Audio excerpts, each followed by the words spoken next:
pop-up show. It's the pop-up show. Pop, pop, pop. It's the pop-up show.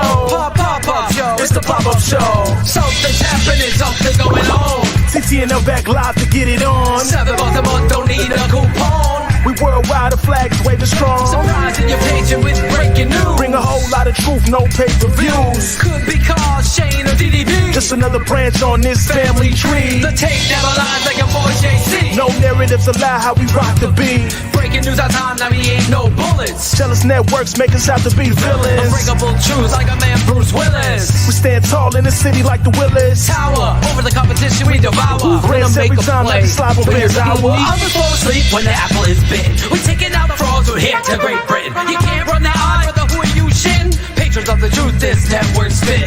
Old man reporting live from the dungeons. We keep it real, tears from chopping onions. Bears Nation on the rise, be on the coverage. Hot off the press, hot fresh out the oven. It's the pop-up show. Pop, pop. It's the pop-up show. Pop, pop, pop. It's the pop-up show. The pop-up. It's the pop-up show. Pop. It's the pop-up show. Pop, pop. It's the pop-up show. What?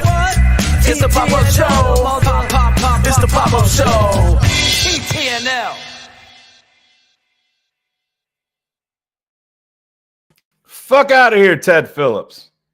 Oh no! We're gonna start off with 45 minutes of that Sarah McLachlan song where we talk about all the wonderful things that Ted has done for us, which is literally just resigning at the end of this month. Yeah. Oh man, yeah, we've been doing this for a while, Cars, and I mean that's been our number one thing going into every single offseason, really. Just can they just do something with Ted, get him out of the way? And let's be honest, if you really break it down, football moves early on that he was involved in and deciding on whatever, but I don't think he's really prevented them from going out and obviously signing a guy like Julius Peppers and opening up the vault for different guys. They just haven't spent the money wisely, and they haven't spent the money wisely in other areas of this franchise. And when you're the Chicago Bears, the founding member of the NFL, and you run like a mom and pop shop for 4 years now, it's pretty sad. And just I'm really excited to see Kevin Warren, see what he talks about. Obviously the Bears naming Kevin Warren the president and CEO moving forward. I guess it's April 17th. He's supposed to officially assume the reins. And there's a new sheriff in town in Chicago, the new King Dingaling, as they like to say, the guy that's got the ultimate power, and it's former Big Ten Commissioner Kevin Warren.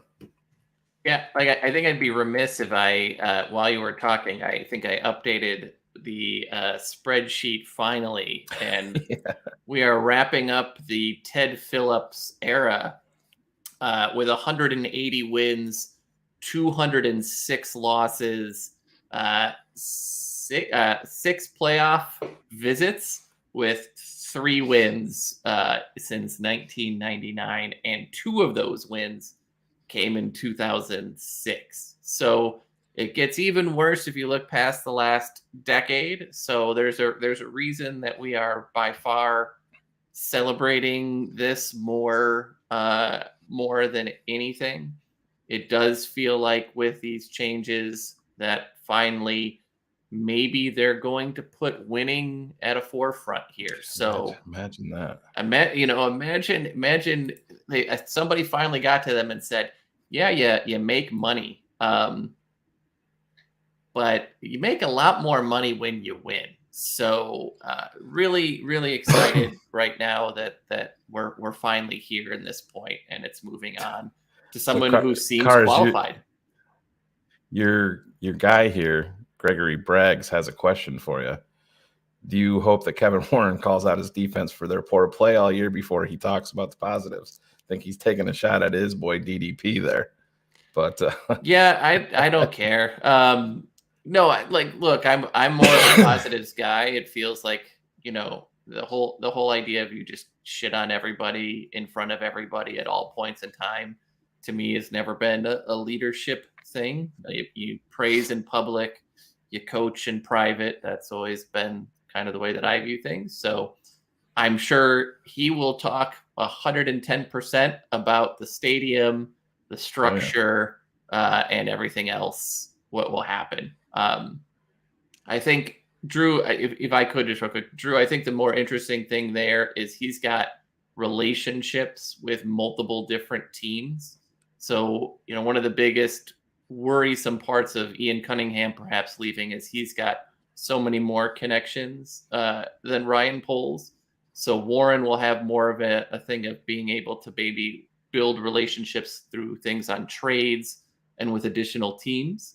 So I am, that's more of where he's going to be. If he is more ingrained in the day-to-day ins and outs of the building the roster, I think that's a bit of a concern. But if he's just simply a president overseeing things and making sure that he's got the right people in the right places, I'm good. Yeah, and let's be honest. I mean, at this point, starting off, things are the sale is supposed to, they're saying, potentially become final by spring. I don't think it's any coincidence that that's when he's going to be assuming control. And when you're talking about potentially a $6 billion project, he's going to be a pretty busy guy. I think if there's going to be, a major trade or a major signing in free agency, obviously he's going to be involved and made aware of what's going on. But I don't think at any point this is going to become a Kevin Warren says, here's a list of players that I want in free agency. Go get them.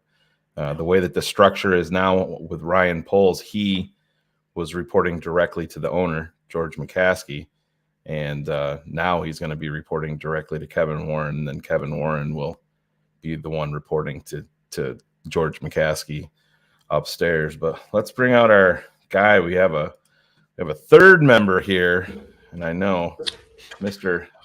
Ivan Vargas. I'm not even going to throw him under the bus live on there, but Ivan, you've obviously been just as invested as us. But what is your take? This is a new day. I see they're getting ready. Yeah, showing the podium. So actually, just talk about it real quick, and I'll get things brought up on our end. Yeah, well, honestly, it's refreshing to get somebody new in the building, somebody has a background like Kevin Warren. We heard DDP and Chris Zorich talk about him a little bit, with Kevin being Chris Zorich's first agent. And just kind of a little bit from what Chris was talking about, his personality, like who he is as a person. I like that. I like the idea of him being a good guy. But more importantly, what he's done on the business side of things, what he's done in the Big Ten, he hits all the mark. He checks all the boxes. And I feel like him coming into a situation where, aesthetically, you look at, you have a quarterback, you have all these draft picks, you have money. I think a guy like this who has been there and done that is the perfect fit for a team that's kind of been, more or less sputtering for, I don't know how many decades now, 30 years? What's it been since 85, or like at least the late 80s? They've been just kind of spinning their wheels. I think this puts them, is my mic a little bit high? Sorry, guys. This puts them in a position where I guess it's more like, here we are. Here's the Chicago Bears. We're not a mom and pop organization. We found somebody that's going to take control of the reins on the football side as well as the business side. And I like it. I really do like it. Yeah, man. I think you said it. It's just, I think what's key is like what Cars brought up is the connections. It's a guy that's been involved inside the league for a long, long time. He's got Hollywood connections, and overall it doesn't matter, but you see a guy like LeBron James calling out Kevin Warren and congratulating him. And, you're going to see, the Bears are up for Hard Knocks. I think that they'll be obviously a very strong contender for that. And the Bears should be, like I said, along with a guy like Justin Fields. And I know it could be made light of, but I look at like playing Madden, little kids are going to want to use the Chicago Bears just because of Justin Fields. It gives them relevancy. It puts them on the map, and the Bears have never been a team that has looked forward too much. And I think this is what's going to be so interesting here with Kevin Warren. It's like the Bears have gotten all of this momentum that really started with the Justin Fields draft, and then they took a step back, obviously, by keeping Nagy in the development in year one. They clean house and bring in Ryan Poles and Matt Eberflus. Obviously, this you wanted to win more games, but it was real. I don't think it was honestly built for them to ever do that, realistically. But you're moving into an off season with 120 plus million in cap space, the number one pick in the draft.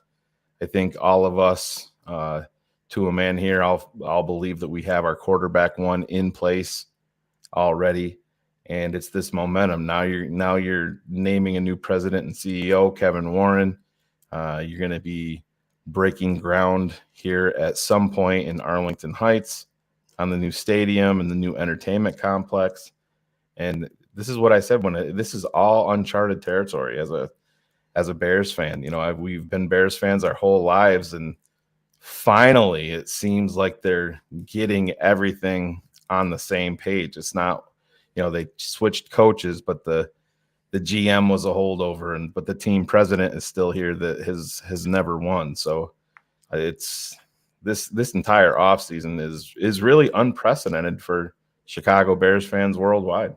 It's kind of crazy when you look at it, and even to your point, the entire offseason runs through Chicago, right? The draft, we are going to be able to set the tone with who we trade it to. No one else has, basically. Atlanta, I think, is second in cap. They have half the amount of cap space that we do. We have a new president, to your point. We're going to be dictating a lot with the building of the stadium and all of these things. It's really crazy that at like every facet of this right now, we are controlling the message and what's going to happen. So I had really thought, I still think that the whole Hard Knocks is going to come down to us and Washington because of all the insanity that's going to happen after that sale. But probably depending on how active we are in free agency and all the new bodies, I think, you're absolutely right. It just makes sense. Here we go.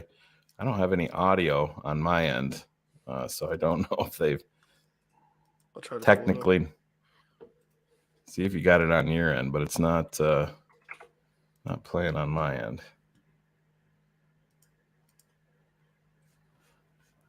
They might just be talking to the media before this kicks off at 1. We got a few minutes to go.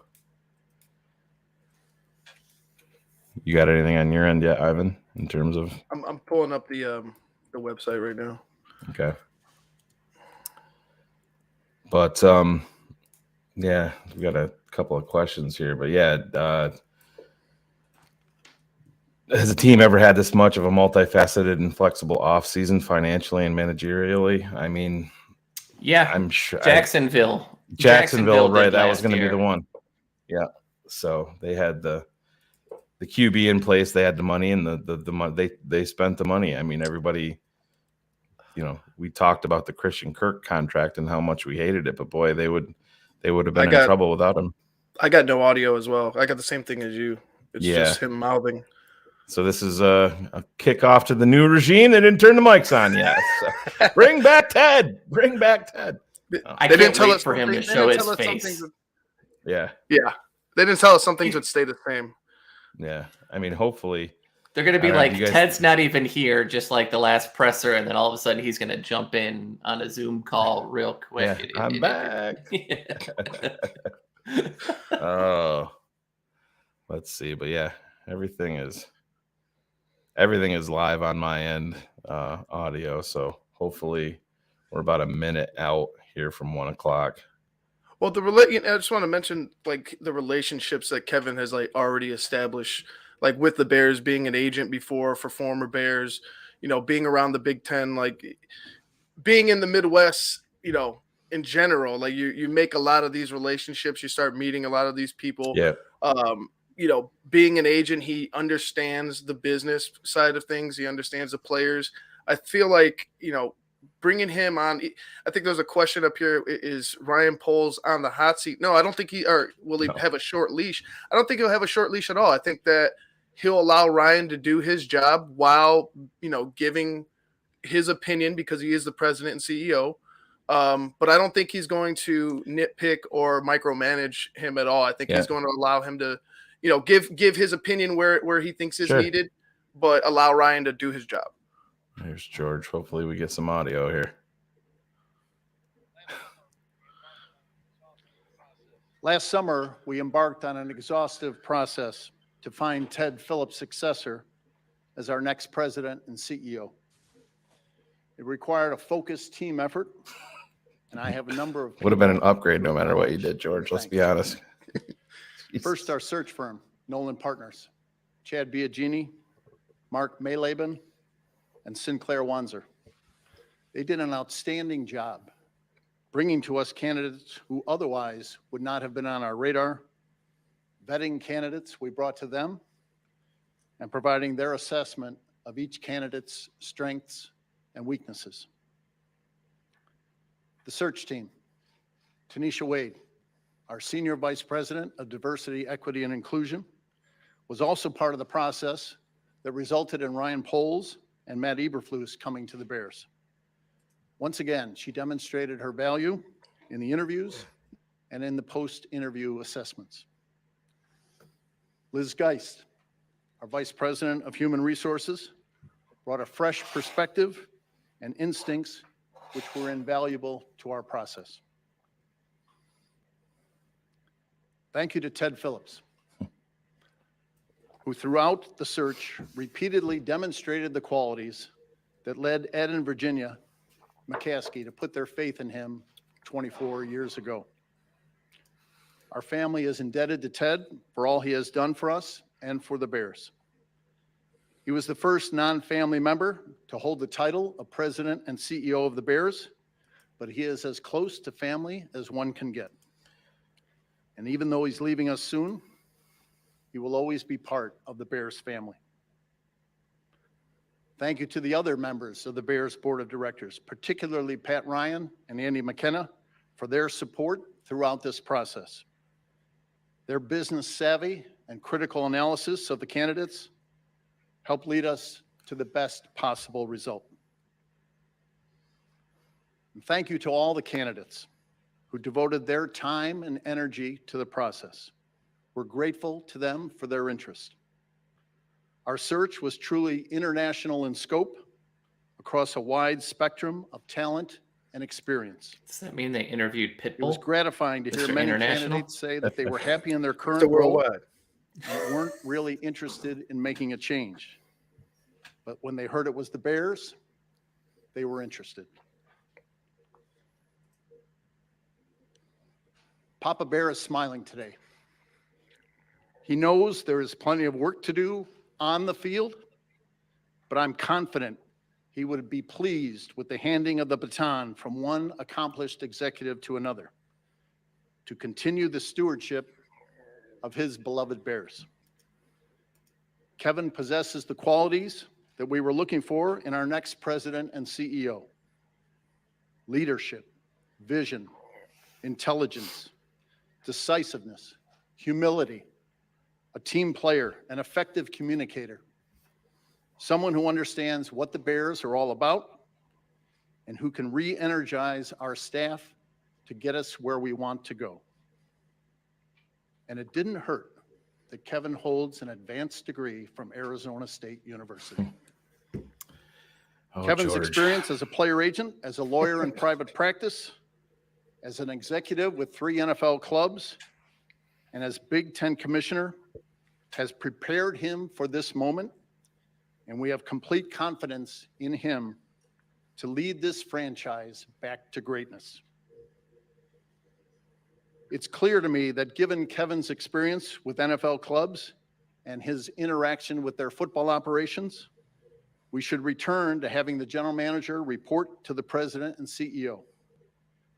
Ryan Poles remains in charge of our football operation with complete authority to do what he thinks is best for the Bears.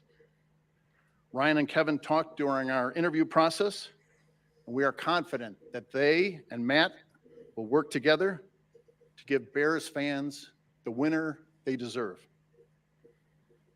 It is with pride and a grateful heart that I present the next President and Chief Executive Officer of the Chicago Bears, Kevin Warren.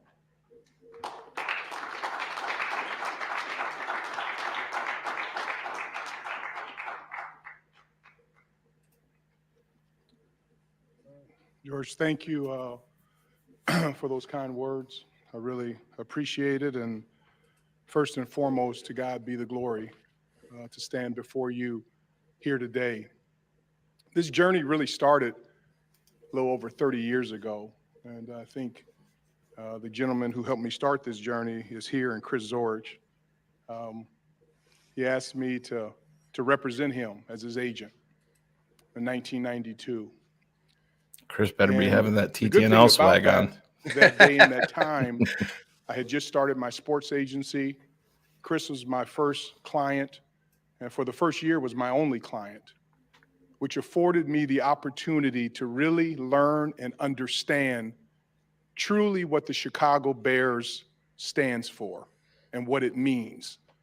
So I was blessed with the opportunity to attend all of his home games at Soldier Field, sit in the stands with the incredible fans of the Chicago Bears. And Chris, I want to thank you. It's amazing how the good Lord works. I never would have thought 30 years ago that when you and I would go to those games and I would wait for you outside the locker room and had the chance to negotiate your contract with Ted, that I'd be standing here today. And I just want to thank you for having faith in a 27-year-old person to represent you, and I will forever be grateful. Huge Chris shout Zorich, out to thank you very much. TTNL Network's own Chris Zorich. Good stuff there. Today's special. I'm excited. I'm energized. And I'm honored to stand before you today. And I want to thank so many people. First, I do want to thank George Halas. Thank God that he was able to get the Decatur Staleys and bring them here to Chicago and had the vision to be a player and a coach and an executive and an owner. I want to thank the Halas family. I want to thank the McCaskey family. George, the relationship that we've developed that we had in the league is very special to me, and it's an honor that Mrs. Virginia McCaskey is still living and here and vibrant. I want to thank Ted Phillips. Ted was one of those individuals during our journey, during the interview process, but even going back 30 years that you looked to and said that they did it the right way. Many people have asked me, why the Bears? Why this time? It's because of the challenge, the opportunity. I trust Ryan. I trust Coach Matt that we're going to do things the right way. We're not going to take shortcuts. We're going to build an incredible franchise. I came here to win championships, to win the NFC North, to win the NFC, to win the Super Bowl, to help shepherd and lead a stadium development project, to embrace our alumni, to embrace our history and tradition, and to embrace the absolutely incredible Chicago Bear fans. That's why I'm here. We will continue to do it the right way. We will work hard. We will have fun. We will be diligent. We will be detailed. We will be methodical. We'll operate with integrity and honor at every step of the way. This is a special time in the NFL, but most of all, it's a special time for the Chicago Bears.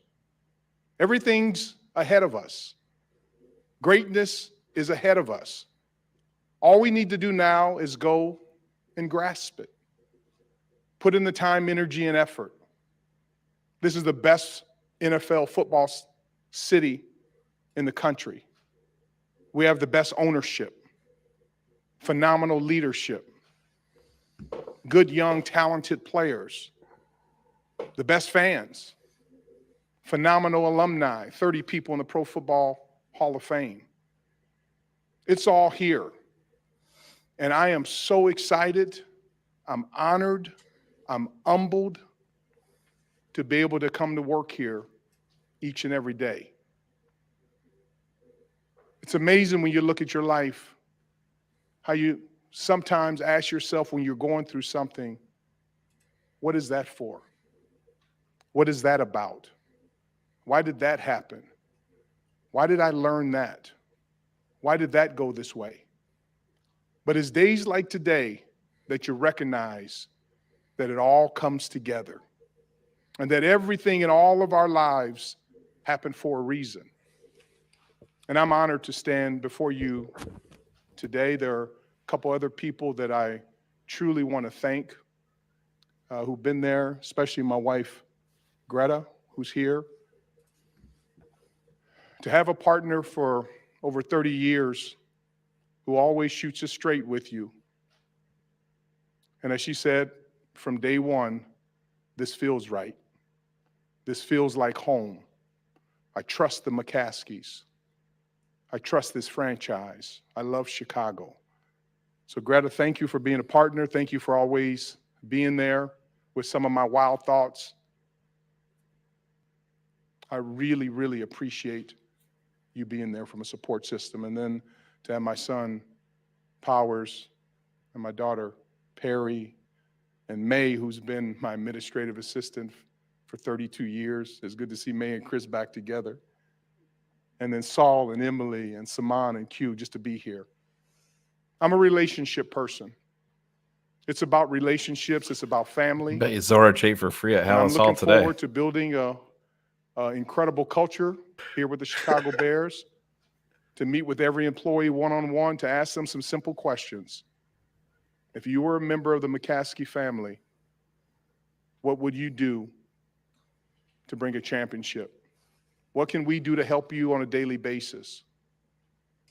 Tell me one thing that we can change to make this an incredible place. So I am so humbled. I'm honored. I'm grateful to stand here. And I know I think Pat and Brian McCaskey are here. I want to thank you all for everything that you've done. I know we'll be spending a lot of time together. So this is a special day as we move forward in a journey. I'll always be transparent with you. I'll be honest and straightforward. And I'm looking forward to making this home for a very long time and bringing championships home to Chicago. So with that, I'll open it up for questions. It's the most professional one we've heard for quite some time. Is Justin our quarterback? You know what's coming out, yeah. Hi, Kevin. Patrick Finley with the Chicago Sun-Times. How are you doing, Pat? I'm good. How about you? Your experience. How about you? What did you learn from your time in Minnesota that you think will help the Bears get something done in Arlington Heights? And what's your understanding of the timeline with the purchase there? A couple things I learned.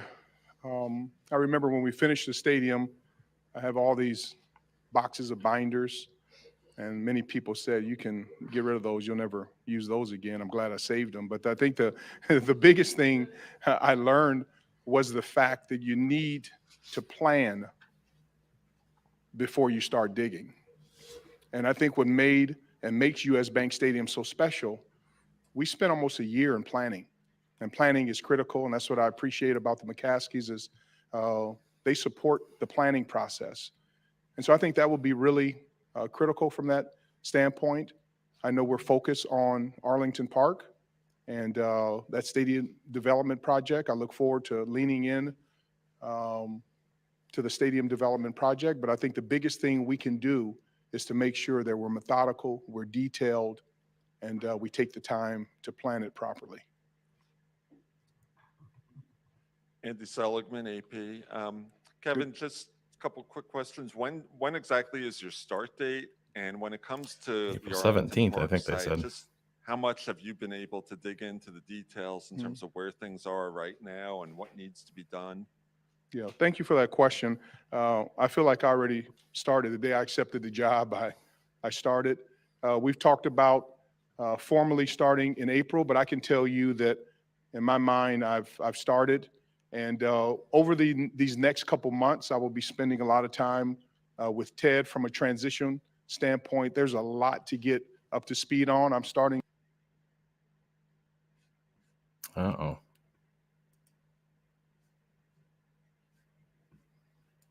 That's got to be on the Bears end. It's on their end because mine is the feed that I had is frozen as well. Ted just went rogue and pulled the fucking modem. Well, that was great, guys. Really, really positive. Oh, no. Well, from what he said, like, just so Yeah. there's no dead air. From what he said, I like what he's saying. Obviously, you have to walk the walk if you're going to talk the talk. But, we've mentioned it before when we were, in the build up to this. He seems like the same guy that we were talking about, a guy who's about relationships, a guy who wants, I think the people in the chat, the key word is change. I'm looking forward to it. He has all the tools at his disposal to do so. Yeah, and I think it's key too. You got to look ahead a little bit. And people have asked, why he would ever leave the Big Ten. And I think somebody said he was making around $6 million a year, but they said he's got, visions of even a much bigger role than the Bears president and CEO down the line. This is a guy that wants to be the commissioner of the NFL is on his radar. And if you can leave the Big Ten with a $7 or $8 billion TV contract, you come to Chicago and get them a $6 million entertainment complex, get that squared away and get the Bears back on the right track in the NFL. Because when the Bears are good, that's good for the entire league. I mean, there's no doubt about that. So those are the types of things that the owners in the NFL will look at, and it's all about dollar signs, man. You're going to bring in money to the league. You're going to get put on the map. It's up on YouTube, but I don't have the audio. There's no audio on YouTube. Of course, everybody in the live chat for the Bears is saying no audio, no audio. So the Bears are having issues. All right, let me. Oh, there we go. Yeah, there's still no audio. That was Herb Howard. Oh, Herb just asked the question. So, what was your objective? I'll pull it up. Hold on. It's now coming up. Is it? It's on. Are you on YouTube, Cars? Yeah, YouTube. All right, let me pop that over and I'll get it up there real quick. Sorry about this, guys. Yeah, you should apologize because that's what the Bears have been doing for Ted Phillips and not making him apologize. So you might as well apologize for him too.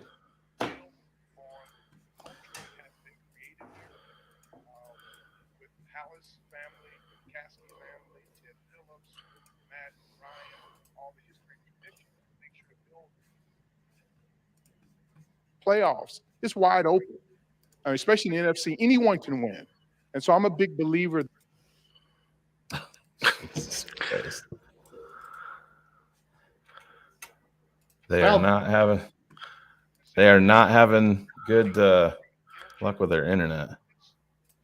Well, listen. If you work in IT, there's going to be some openings at the Chicago Bears here, most likely. So championship. So many times, people in organizations don't want to talk about winning a championship.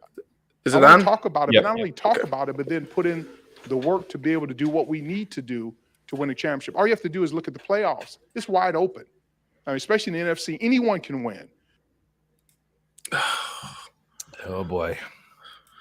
Not a great start, Chicago. God damn.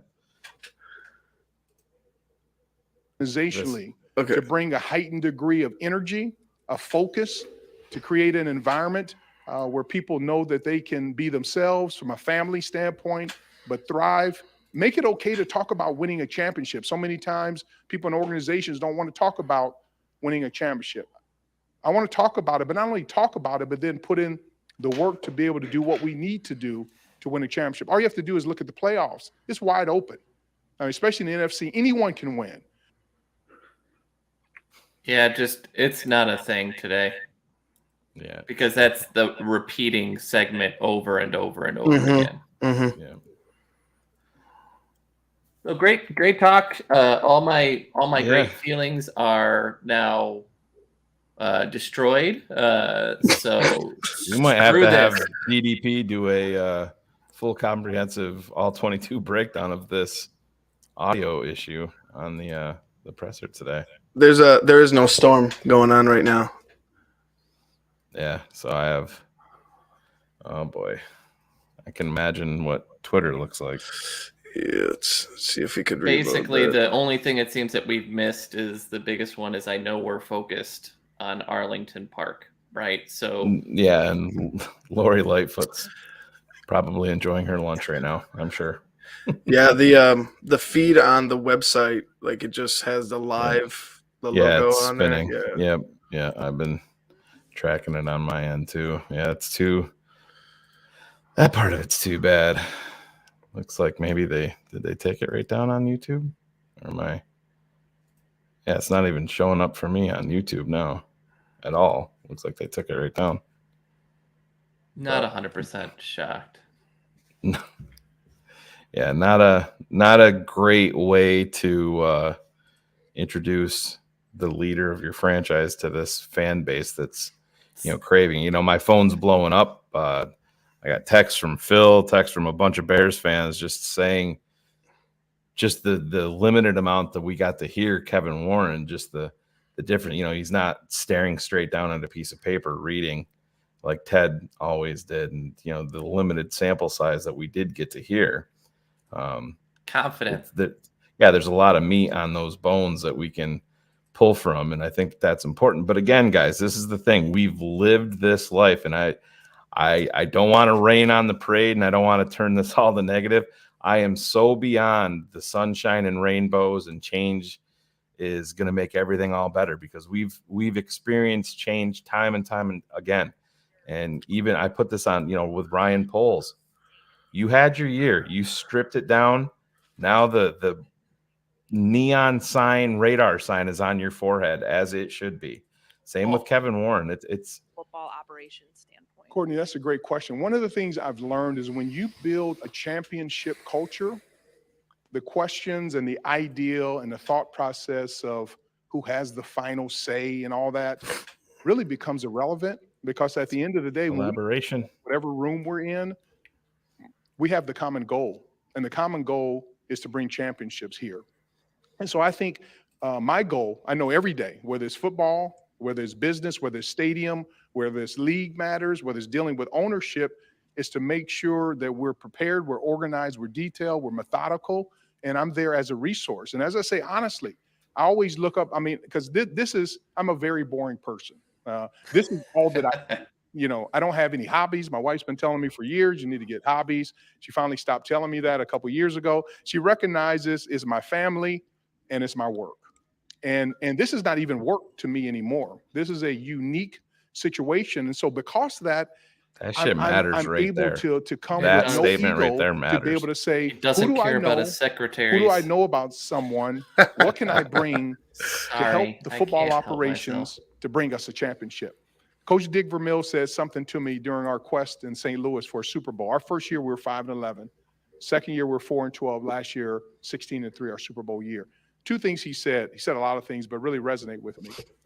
The second year, he said to me, he said, once people in the building realize that not if, but when we win the Super Bowl, that all of our rings are going to look the same, that they'll put their egos to the side. And it was interesting at the ring ceremony.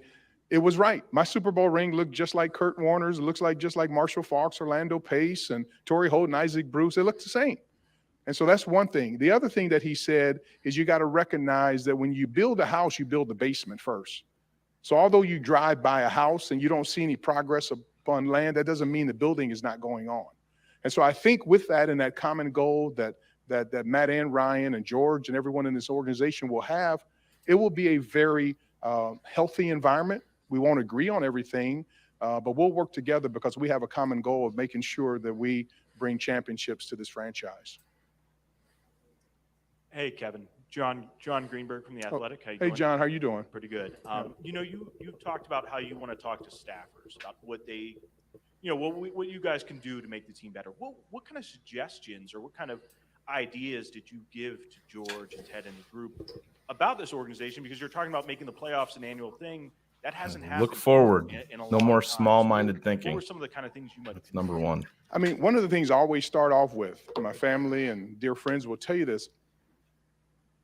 Next year in the NFL, there are going to be playoffs. It's not like, you skip a year and go, nah, nobody's in the playoffs this year. And so I'm a big believer is that what can we be doing to build upon what we have to be in that position? Because some teams are going to be there. But I think the biggest thing we can do when talking with the staff is to create an environment where they're comfortable to really share how we can get better. And that's why I asked the question, if your family owned the team, tell me what we can do. Because I've learned in life that the power of one suggestion can really change the trajectory for an organization in a positive manner. One thought process, one ideal. And so the whole conversation to sit down with staff is to really try to figure out, like, what can we do here? And all of a sudden, if you end up getting 300 to 400 different ideas that you can implement at the appropriate time, you get better. And so I'm all about information. I'm all about digesting information. I'm all about culture. I'm all about winning. I'm all about family support. If we have issues, let's take care of them in the building. And so that's the exciting part about building a culture, especially here, in the NFL. And I get so excited about watching these playoff games because they all come down to, most of these games are like 3 or 4 plays. And so when you start, thinking about what can we do to build this organization, and then to have an opportunity to have a positive impact in football and a positive impact in business and a positive impact on the stadium project and a positive impact in the Chicagoland community and a positive impact with the alumni, a positive impact with the fans, this just is a magnificent opportunity. And then when you put that on the foundation of the McCaskey family that goes all the way back to the beginning of the NFL. And so that's why I'm excited, especially here in Chicago, to be able to build upon that and build upon our employees. I want every single one of our employees, that their children, their parents, grandparents, aunts, uncles, neighbors are so proud that they work for the Chicago Bears. Notice none of us are talking and the way we have over to do him. that is to build culture. And the way you do that is to be a winner. People love to be around winners. Kevin, Mark Herman with CHGO. Hey, Mark, how you doing? How did it, just wondering, did you have your eye on this job for a long time, knowing that Ted eventually would step away, or just getting yourself excited about the opportunity? How did that come to be? I've been so busy. I've been at the Big Ten for 40 months, and I've had my eye on really the Big Ten. I mean, between COVID and then expansion, the media rights deals and social justice and George Floyd and taking our group to Selma and Montgomery and mental health issues. At the Big Ten, and still to this day, until I'm not there any longer, when I wake up in the morning and I say my morning prayers, we have 10,000 student athletes in 14 schools, soon to be 16 schools across 11 states, 14 chancellors and president, athletic directors, hundreds of coaches. So that's where my really focus, was on. Quite naturally, one guy that knows Kevin Warren and is very close with him and knows how he operates said within Hallis Hall, about retiring, but it was never a focus. TNT type explosion is about to go off with how he does business. It happened at the Big Ten. The people that are lurking in the weeds, the people that have been hiding behind closed doors are all running for the hills right now because they know that this guy is going to come in and sweep them away immediately. Because that means that's how he works. Ended up coming and to that in and of itself right there is refreshing. I knew it would be a blessing from God. And that was a sign, just like with the Big Ten and just like here. So I didn't leverage any contacts or whatever. I just let it happen just naturally. And that was the sign that for a lot of different reasons, this was the right place at this time to come here and be blessed with this opportunity. Hi, Alex Shapiro, NBC Hi, Alex. Sports How you doing? I'm doing well, thank you. Congrats. Ryan Cox get a publicity photo?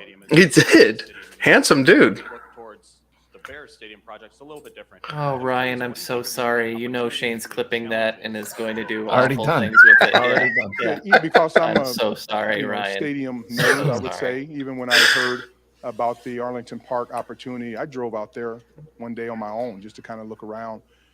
Again, I always look at what are the assets on the chessboard. And the unique thing about Arlington, it has some different unique factors. One is the space. You don't get many times to have over 300 acres, close to the city. And so there's some unique aspects. I know our focus will be to making sure that we close on the land. And again, I just want to, like I said early on, be very methodical to make sure that we get that process done first and see what happens next. But it is a very attractive, unique stadium site.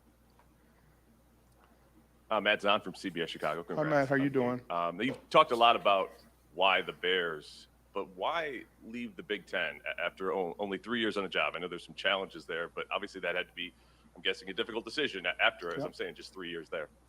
My parents raised me, and fortunately, I would say if I had to think of one of the main things that my dad would always say to us, and really just put his thumb on us constantly, and my mother, would be always leave a situation demonstrably better than it was when you got there.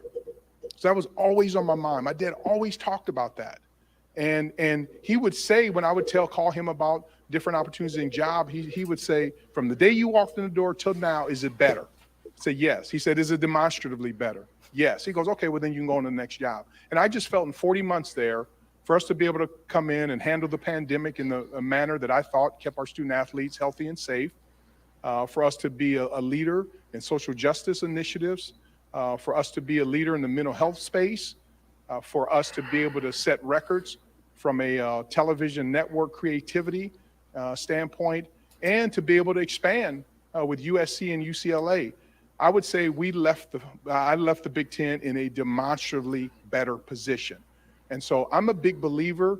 I wouldn't even feel good with myself if I just kind of stayed there and let that kind of drain out over the next year and say, okay, it's time to go. I just felt it was the right time. I had done what I was called there to be able to do. And I think that's, different about me. I go by like a calling. And this is bigger than sports to me. This is really about life. This is where God wants me to be. And I just felt that I had made the impact at the Big Ten at that point in time. It's in a phenomenal position, and someone else should be afforded that opportunity to recognize their dreams. And to be blessed to have the Chicago Bears at this point in time with the challenges that they're, facing, but the huge opportunities and the work that it's going to take, it was time to be able to go. So I feel incredibly well with our body of work at the Big Ten. There's phenomenal people, still have great relationships. I'm so grateful to the Big Ten staff and our chancellors and presidents. They supported me to be able to do it. But, I go by in my spirit, and my spirit from the first time I sat down with George and Ted, like it was right in my spirit. And I told Greta, I said, if my spirit continually feels this way and the opportunity is presented, and they were interviewing me as much as I was interviewing them. But if my spirit feels that way, I know our journey will be blessed together. And that's what caused me to come here.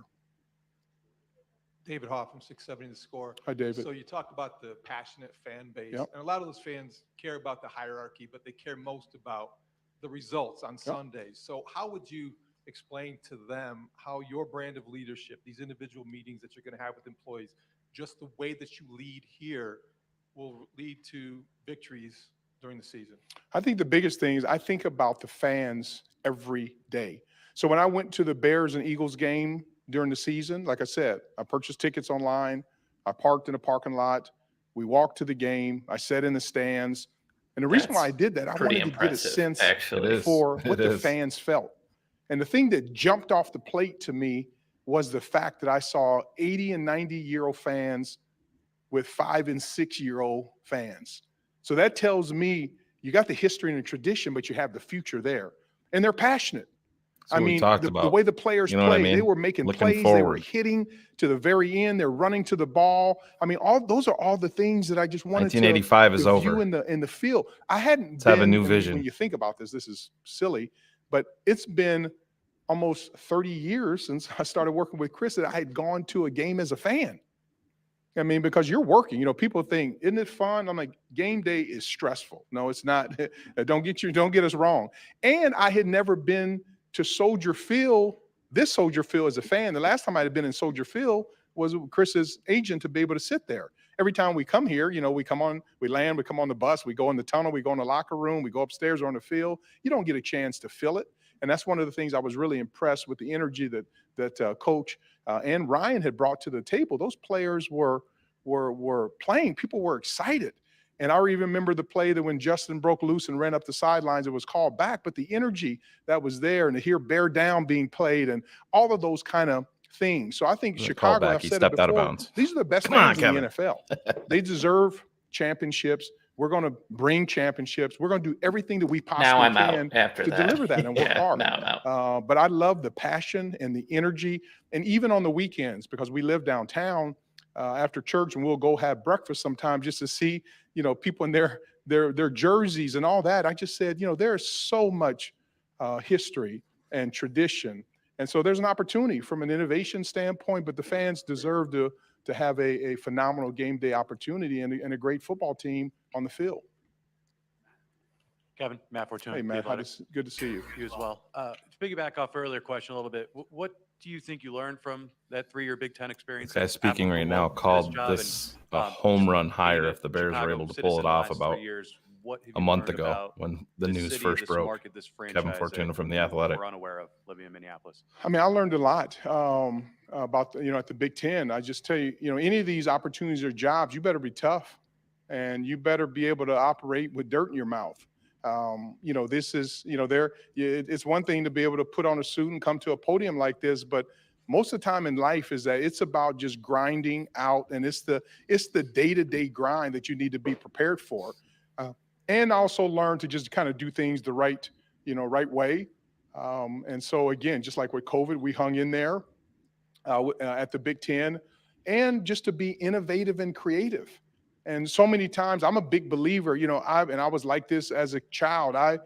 My mom told me I asked why so many times that, it would drive her out of the mind. I would just ask, why do things work that way?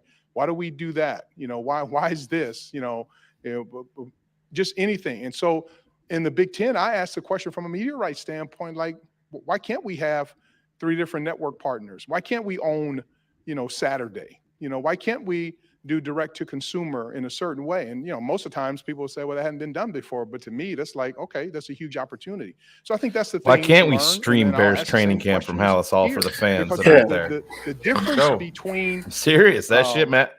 Someone that it's got to be on the docket. It's true. It's true. In pro sports or even Who the college fuck wouldn't sports, pay for that? I would. To really touching a trophy, sometimes it's really marginal.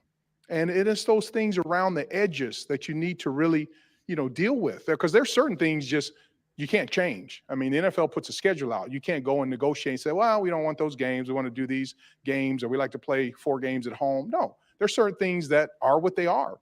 But any type of competitive advantage that we can find, that we can work together and do it the right way, is really important. And minor details are major, And if I always say all the time, you can put the smallest pebble in your shoe. It may not be bad if you're walking around the house, but go try to run a marathon. And so that's what we have to make sure, that we're very organized. Their details are methodical. I believe in no missteps. I tell the story all the time. I was blessed with a Super Bowl ring and a Super Bowl trophy because Mike Jones made a tackle at the 1-yard line. And so you think for us, we had a successful season at St. Louis, the greatest show on turf. We won all these games. We were only behind 4 minutes and 24 seconds the entire year.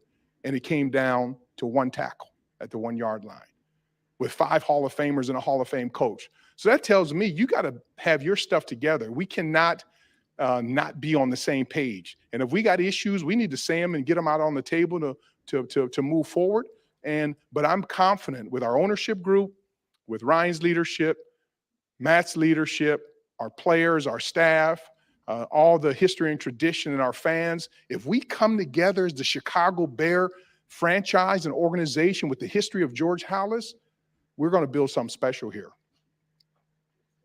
Kevin, Jason Leisure again with the Sun-Times. Hey, Jason. Okay. 2-part question for you about the stadium in Arlington Heights. Do you view that as the sole focus of the organization right now? Yes, that's the sole focus right now. He said that already. 100%. And in a best case scenario where everything goes great as far as the construction and the closing and all that, when is the earliest realistic time the stadium could open? I'll be able to answer that question to you in about 6 months when I'm able to sit down and really review things. It wouldn't be proper for me to say it. I got to really sit down and get the information downloaded. I'll be able to answer that. I'd be guessing right now.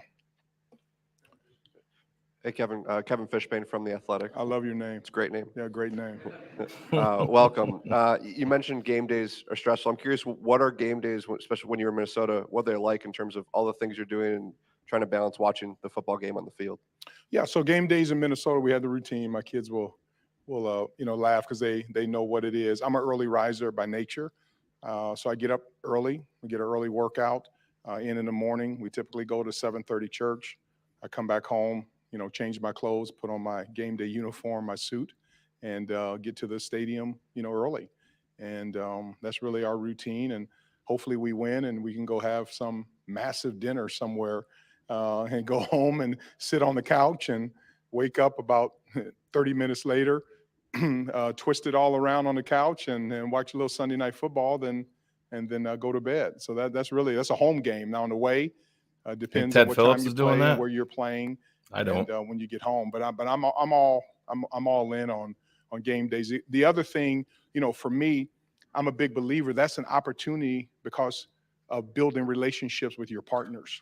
And so I always looked at a game day that basically we have 17 call the mic like drop bowl kids games right there. And so I don't waste a moment. So every home game, This is so preseason, road refreshing. game, away, Like, holy I'm building crap. those relationships on future stadium development projects, on our corporate partners, on our fans, our alumni. And that's really, important because unlike a lot of other pro sports, especially the NBA, we have few times to be able to get together. And so we're very organized. My schedule is down to the minute to who we're hosting. I believe in walking the parking lots. I believe in talking with fans, gathering information. I come home, with a stack of written materials, and I want to make sure that we're making all those touch points from a corporate partnership standpoint. So it's not one of those ones. I always say I typically watch the game on Monday because game day is so busy, and then I'll get the cut ups and actually go watch the game because there's so much of it that I miss. But this year I'll be focused, from a football standpoint, but I still will be focused from a business standpoint. But I try to not have a wasted moment in regards to game day because that is a special opportunity. If you work in the NFL, not that it ever doesn't become special, but there are times that you get used to it. But for people who have not been to an NFL game, it's like going to Disneyland. And so I just want to make sure that we create memories and experiences for young kids, for kids who have not been blessed, young kids from challenging background, people who are struggling, with medical issues, our corporate partners, business partners, but then also making sure that we're doing all that we can to get a win on Thursday, Sunday, or Monday. So thank you for the question. Kevin, Dan Reeder again. Hey, Dan. You've mentioned this a couple times in a couple different ways. Your attention to detail is something that those who have worked with and around you talk about a lot. I'm curious, one, where you've developed that, and number two, what that means for what you expect of the people around you and under you. I think where it comes from, one, my parents were very detailed, but I think mine came from my car accident. When you spend a year flat on your back, I spent months in traction, and I thought the fun was going to end then. I remember when the doctor came in and said, "We got some good news. We're taking the pins out of your leg and you're out of traction." I was like, yes, until he told me the bad news is we're going to put a body cast on you. And so when you literally lay flat on your back for a year and go to the bathroom in a bedpan and all those kind of different things at 11 years old, you start really focusing. When you get out, your rehab is important. And doctor said something to me. He said, there are going to be days that you're going to have major progress, and there are going to be days that you're going to make very little progress. But he said, never have a day where you don't make progress. And so because of that, I wasn't a talented, athlete. And but I was going to be the best condition. I ended up running distance. I trained with the wrestling team. And so I knew going into the game, I was going to be the best conditioned person. I was always going to shoot high free throw percentage. I could hit a 15, 18-foot open jump shot. I played solid defense. I passed. And then you look up and you can average 20 points. Because my dad would say, it's pretty easy to get 20 points. Just get 5 a quarter. That's how I kind of looked at it. And so because of that, but you got to be in shape. You got to be around the basket. So Sounds I like the would just Bears say I offense. just developed that attitude, and then like working on the stadium, working on with the Wolves to buy the Minnesota Vikings, who, I owe them so much credit for my career, is that you need to be attention to detail. When you build a stadium, every single thing matters. Every measure, every line item. You can't ask a question, well, how All this long is that going to detail, be? Well, it's and he's not approximately, even in the no, role no. yet, right? What Like, is this it? is 40 really feet or refreshing. 41 feet? That's a bad answer. We just need to know. So I just think in doing that, and then even like with our media deals and all the kind of stuff, just details, you can take a average person with average talent and make them exceptional if they're focused on the details. So that's one thing, is that, just from that detail. And what I would expect here is the same thing. I will never ask anyone who works in this building to do anything that I don't do myself. But we just have to focus on the details, because if you get enough people, from staff to coaches to scouts, to your head coach, your general manager, to our fans, to our players, to our ownership, to our alumni, just getting a little bit better on the details, majoring in the margins a little bit better, what you can get there is really, really, special. So I think that's what it comes down to. And then it becomes a culture, because then those are people, it's kind of like taste buds. After a while, you're like, okay, those are people that you start getting attracted to, that you bring into the organization, who follow that. And then you create that environment where people are focused on the details. And it just raises the whole level. Kevin, Chris Plasek from the Hi, Daily Chris. Herald. Nice to meet you. So talking about the stadium project, and you've talked about things that you've accomplished that you didn't think you could. George Halas himself in the 70s tried to get the Arlington Park project done. The Bears have tried, and Gary and Elk Grove and Hoffman Estates. What can you tell fans or the public that this project might be different this time? What level of confidence do you have that a suburban relocation can actually happen? And the second question that I wondered, as an outsider, because you are that first outside Bears president, how well do you know the political climate here, and what makes you think that you can get some deal done in terms of public financing and working with the politicians in Illinois? Yeah, so two-part question. One, in regards to stadium development, why do I think it get it done? That's almost one of the ones I'd like to put a pin in that and come back in 6 months once we really study it a little bit more and answer that. In regards of why I think I can get it done, one thing I found out, especially with stadium development projects, you have to create, what's the why? Like, what's the why for everyone? It can't just be what's the why for the Chicago Bears. Finish what's it the off, why Kevin. Why for this group or that group, is to really spend the time. One of the things I've already started thinking through it, like, what's the why? When I go meet, no matter what constituent group you put in front of me, what's the why? And the more common why that you have, the more people will understand. He just It's lost like winning everybody in the championship. chat. I've never met a person who you meet and you say, do you want to be a champion? And they go, no, I don't want to be a champion. Everyone will say, yes, I want to be a champion. The question becomes, can you put in the work to do it? So in stadium development projects, one of the other many things I learned in Minnesota is you have to create a compelling story of why it makes sense. I just believe at this point in time, where we are in our lifespan in the NFL with the Chicago Bears, the time is right. I'll need to study the project and understand and lean on other people, talk with Ted and other folks in the organization to come up with what that why is. But that's one of the things that those are the things that I love. To be able to walk the project, but understand and really start meeting with these different constituent groups and coming up with why this makes sense. And I'm confident with the intellectual talent in this state and in this city and all the people who love the Chicago Bears, that we'll be able to come together. It's time. But again, once I dig into it a little bit more, I'll be able to answer that specifically. Kevin, Patrick Finley again. Hey, Pat. George mentioned this earlier. You're the second president and CEO ever hired who wasn't related to the Hallases. You're the first they've ever hired that wasn't already in the building. In what ways is that a benefit, and in what ways is that a challenge for you? I think the benefit, they're both the same. Benefit and challenge is the key of it is just doing it the right way. You know what I mean? And I love that statute with George Halas out front, and something that I will ask myself every morning walking in this building, if he were with me, would he be proud? And then when I walk out at night, if he had been with me during the day, would he be proud?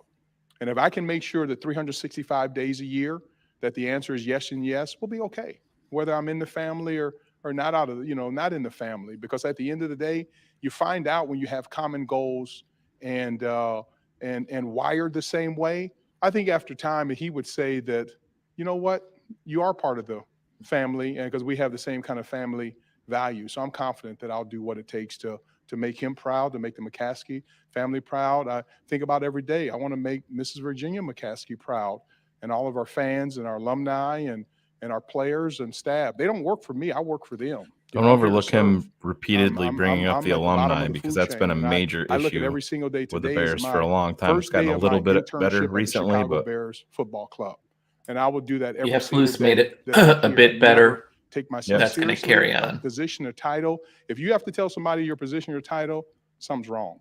And I want to be a servant leader and do everything I possibly can and treat everyone with the right proper decorum and respect, and make the Hallis and McCaskey families proud. If I do that, then everyone else will be okay.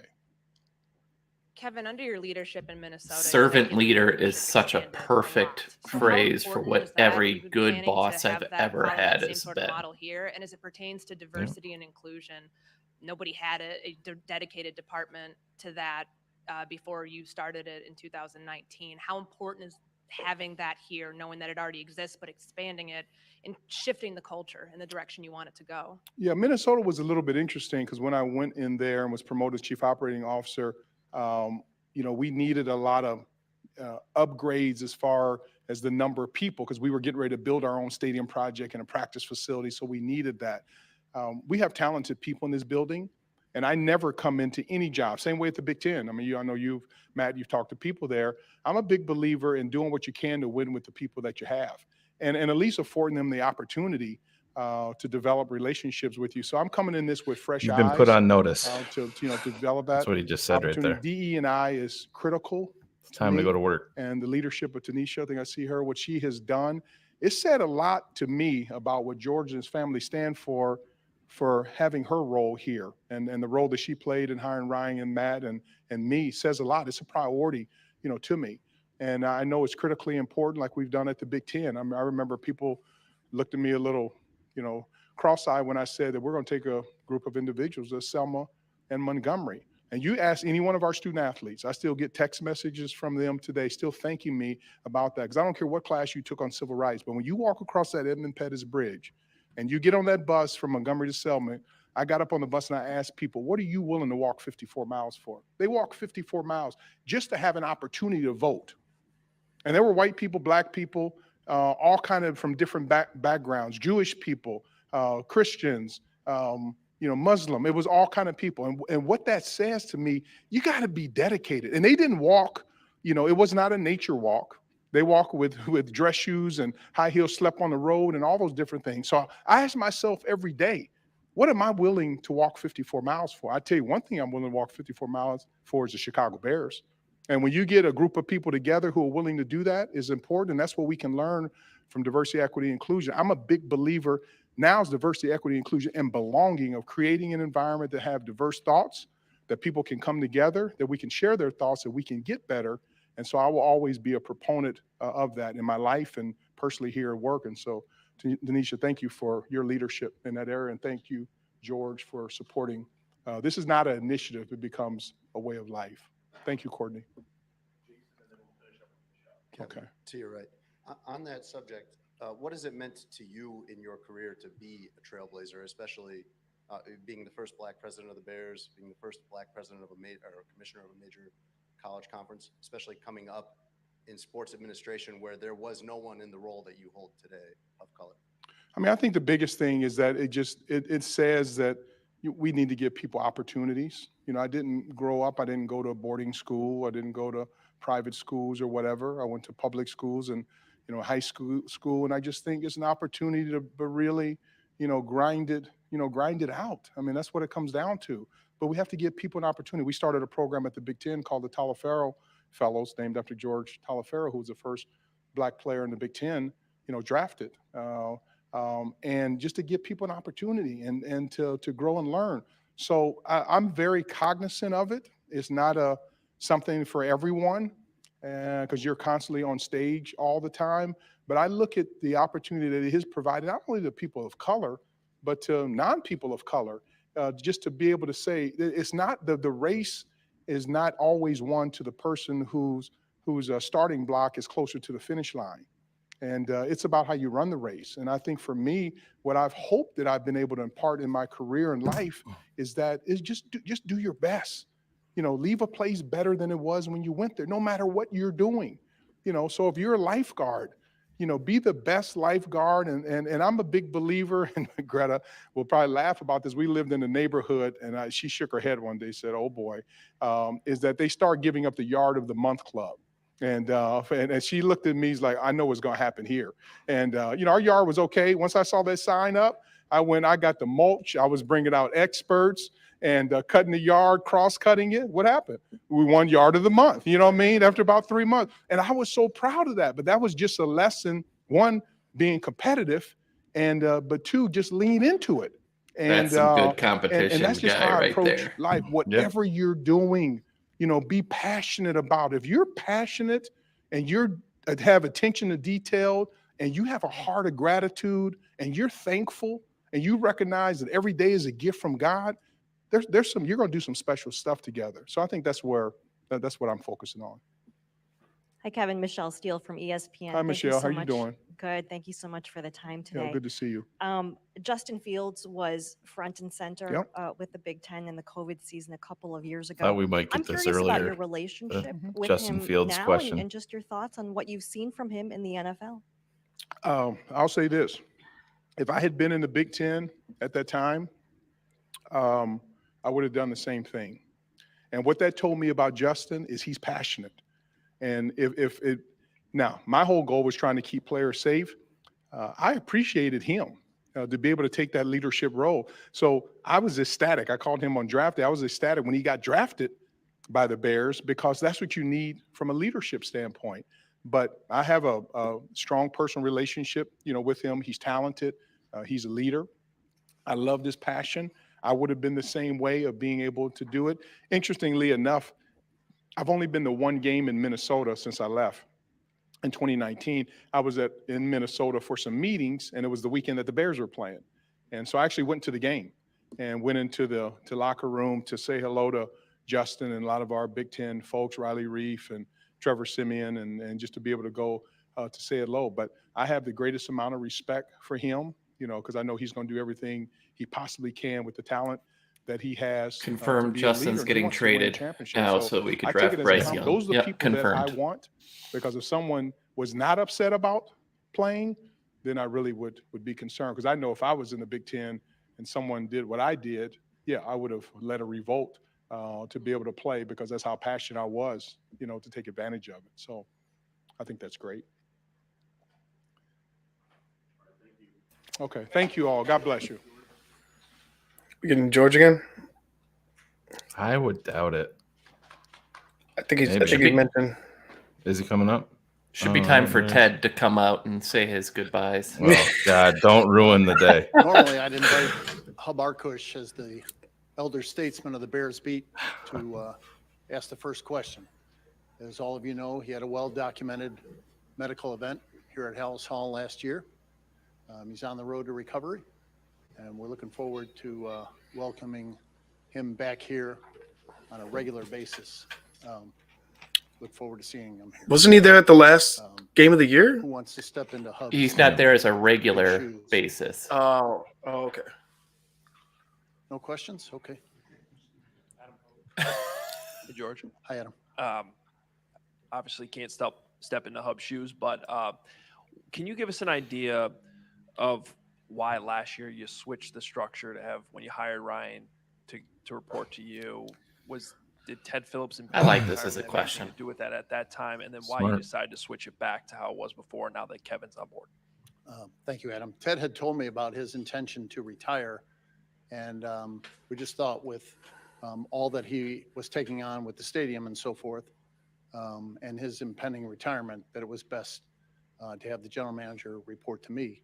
When we assessed Kevin's strengths as an executive it just made perfect sense to me to go back to the general manager reporting to the president and CEO.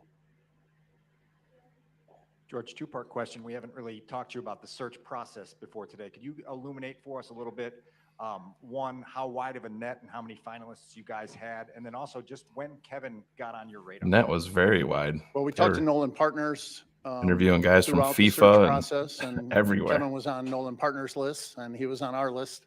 And it just worked out well that when we contacted him, he had an interest.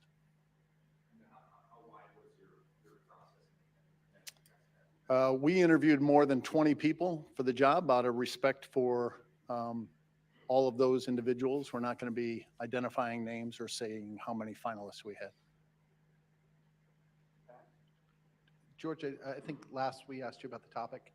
You were still hoping to close escrow in the first quarter of this year in Arlington Heights. Is that still the plan? And secondarily, am I correct in saying that as long as you are in escrow, you guys can't publicly entertain or talk about any other options of where to play? We're still trying to determine whether we can close in the first quarter of 2023, and our singular focus is on Arlington Park. George, with Kevin coming in, do you think of him as someone who thinks differently than the people in this building? Does he bring fresh and new ideas to you guys? Well, the whole idea is Don't fuck this up, to have George. fresh and Say the new right thing. ideas, but I don't think he feels differently than the rest of the people in this building. We all want to win. We want championships. Kevin mentioned it half a dozen times. If he mentioned it once, we want more trophies in the lobby. We want to bring championships to Bears fans. Hey there, Alex Shapiro, NBC Sports Chicago. As you mentioned before, this is the first executive outside the family or outside of your inner circle. So was it a concerted effort to get someone outside of that organization outside your inner circle? And if so, why?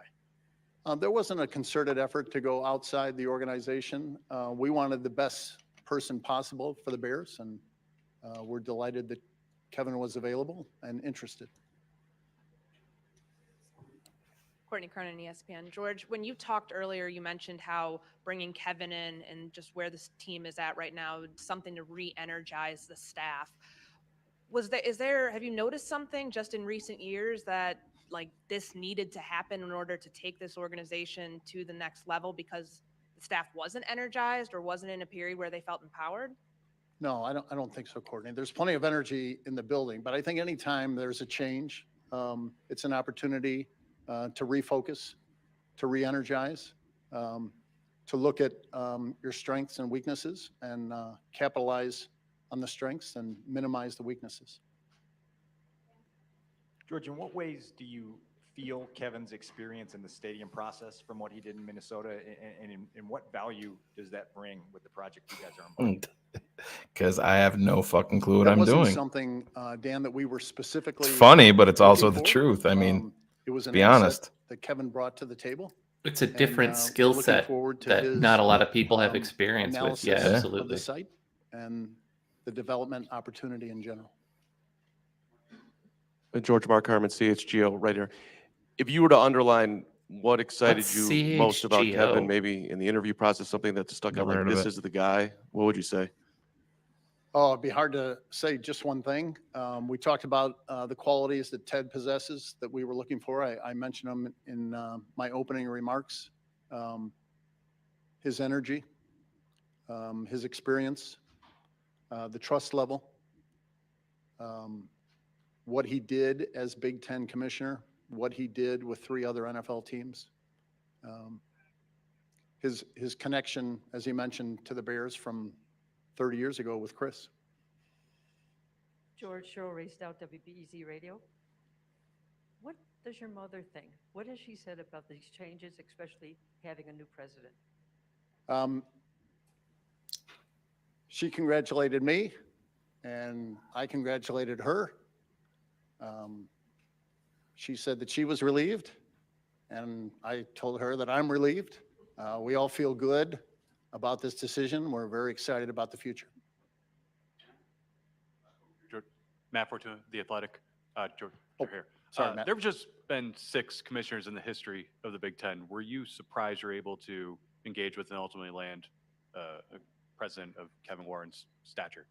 I wouldn't say surprised because, like I said, he was on our list and he was on Nolan Partners' list, and just very gratified and encouraged that he was willing to talk to us. George, and I'm curious your evaluation of the performance on the field this year. When we talked to Ryan Poles last week, he said, he took no pride in getting the #1 overall pick because he wanted to win. How did you manage this season in terms of your expectations? And what do you think about that first round pick, or the first overall pick? Well, the record, of course, was disappointing, but the encouraging part was to see what Ryan and Matt have put in place. The players are buying into it. They're giving it everything they've got. We have a lot of opportunity to improve, and with Ryan and Matt and Kevin, we're expecting to do that. Hey, George. You talked about the foundation. What specifically struck you about what Matt and Ryan were able to kind of start here? What were some of the things that you really appreciated? Obviously the record wasn't there, but you like where the direction this thing's going. Just the way they go about things, the communication, the interaction, the expectation, looking for a particular player. Matt talks incessantly about the hits principle and players that carry out that principle. Those are the kind of guys we're looking for. Hi, George. Hi, David. Because of his obvious qualifications, how much of this process did it feel like he was interviewing you as much as you were interviewing him? Well, he mentioned that, and I talked to head coaching and general manager candidates. When they're out there being interviewed, they should do the groundwork that is necessary to make sure that it's a good fit for them as well. And I think the beauty of this process was that it's a good fit for Kevin and it's a good fit for the Bears.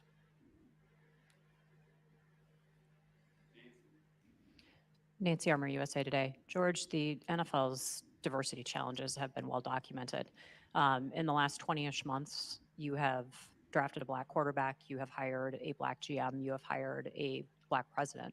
What can you tell us about the way that you approach it, and what kind of lessons can that provide for the rest of the NFL? Well, I can't, Nancy, speak to the quarterback issue because I don't have anything to do with that. With the general manager, the head coach, and the president, we wanted it to be intentional.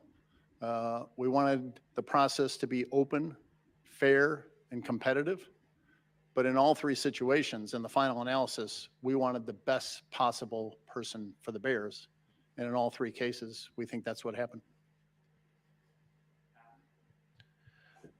George, we all know Kevin's involvement in US Bank Stadium. You've been able to go there many times now as an opponent. When you have been in that building, what are the things that you appreciate about that stadium that would perhaps be on your wish list for a new stadium here? Well, Kevin said it was built on time and under budget, so that would that would be right up there, Adam. George, over here. Sorry, when Kevin gets started in April, what would you set as his early priorities as he starts to get his feet on the ground in this building? Well, the priorities are for Kevin to establish, and one that he mentioned to you is talking to everybody in the building about what can we do to make the Bears better. And I think that's a great way to start. With everything that's going on this offseason, I mean, new team president, coming off of what Matt and Ryan built here, establishing the Courtney culture, getting a lot of that during the questions. season. Is this the most Proud of her. excited It's like, you've been? There's a new stadium fourth on the or fifth horizon, all one? the things that you can see in the future. But is this most excited you've been, and maybe the family has been, with the direction that the team is going? Well, we're excited every year, Courtney. The offseason is a great opportunity to reset. As Kevin said, the playoffs are going to be there. Everybody starts 0-0, and we're looking forward to everything that's coming: free agency, the draft, mini camp, scouting combine, all that comes with the offseason, right through the schedule release, and looking forward to getting after it. Hey, George. Hey, Mark. like you mentioned, there's always been a lot of enthusiasm in the building. You feel like you've hired the right people and good culture and so that, and yet the record on field has not been there. I'm curious from your vantage point, what's been missing, and what do you think Kevin specifically brings to you, to this organization that you haven't had before that will make a difference? Football experience. Well, we need to Damn. win more games. Obviously, we don't want to be in this draft position ever again, and we're confident that Ryan and Matt, working together, will make sure that that happens. We need more of the right kind of players, and we need everybody to buy in, and we need a few breaks. We had a lot of one-score games this year. We need some of them to go our way. Hi, George. Hi, Chris. When you last spoke about the Arlington Park project, maybe several months ago, I think you indicated this would be a long process, the due diligence process. But since then, maybe you can give us an update. Why has this taken so long? Are you very close to closing? And then I know you've also said, I think at the meeting at the high school, They that already asked you this. sign that deal doesn't mean you'll develop it. And I know you are focused on this, but also as planning, there has to be a plan B, maybe a plan C. There's been new plans released about Soldier Field. So We're solely focused on Arlington Heights. I don't know how many times he's got to say it. It's to this point. they're regurgitating the same I think question part of it 15 is the different ways. sheer size of the site. As Kevin I mean, mentioned, someone even said more than you 300 can't, acres. right? Right. The analogy that I So- offer to people is if you're closing on a piece of land or a house, it's a quarter-acre lot. The title process is fairly straightforward. Usually it takes a couple of months. This site is massive, and there's a lot to go through, both in terms of physical due diligence, entitlement due diligence, and financial due diligence. And that takes a long time. We want to make sure we get it right. As Kevin mentioned, we want to be methodical about it. We don't want there to be any surprises along the way. And I think we've been fairly accurate from the start, that we were looking to close in the last quarter of 2022 or the first quarter of 2023, and here we are. The question's being asked over and over because I think it's based on what some fans are complaining about and wanting it to stay in Chicago for that nostalgia purpose and everything like that. But it's not going to happen. It ain't happening. Is Ted going to, I know you had left open the possibility of Ted serving in some sort of role once he officially retired. Has that been worked out yet? Yeah, Kevin has said that it might be before April. It just depends. We want to make sure that he does right by the Big Ten and allow for a seamless transition there. And Ted has agreed to stay on past what was going to be his retirement date of February 28th to make sure that there's a seamless transition here. Until Kevin officially starts? Correct. Hey, George, I'm wondering what you thought of watching Justin Fields this season and how you feel about him being, the guy, the quarterback this team's looked for a long time. Well, I'm not a football evaluator, but what I Just a saw fan? that I liked is his leadership, his toughness, his work ethic. his teammates Everybody love him. always calls him He out wants on to it, win. so I think that's why he always He wants to be emphasizes great. Oh, it. yeah. I can't blame He him, wants to right? bring Like championships to Chicago. So people there's tell a you lot- all the a lot time, you're going to there. be like, I'm not an evaluator. George, what's your message to Bears fans who love watching the Bears in Chicago? We intend to be here for another 103 years. We're just going to play in Arlington Heights. Thank you all. He just smoked Carmen on his question right there. That was one of the dumbest questions. I mean, look, the city has never negotiated in good faith. The city has never done the right thing. And I understand they just showed a diagram of where is that money going to come from? That's no way.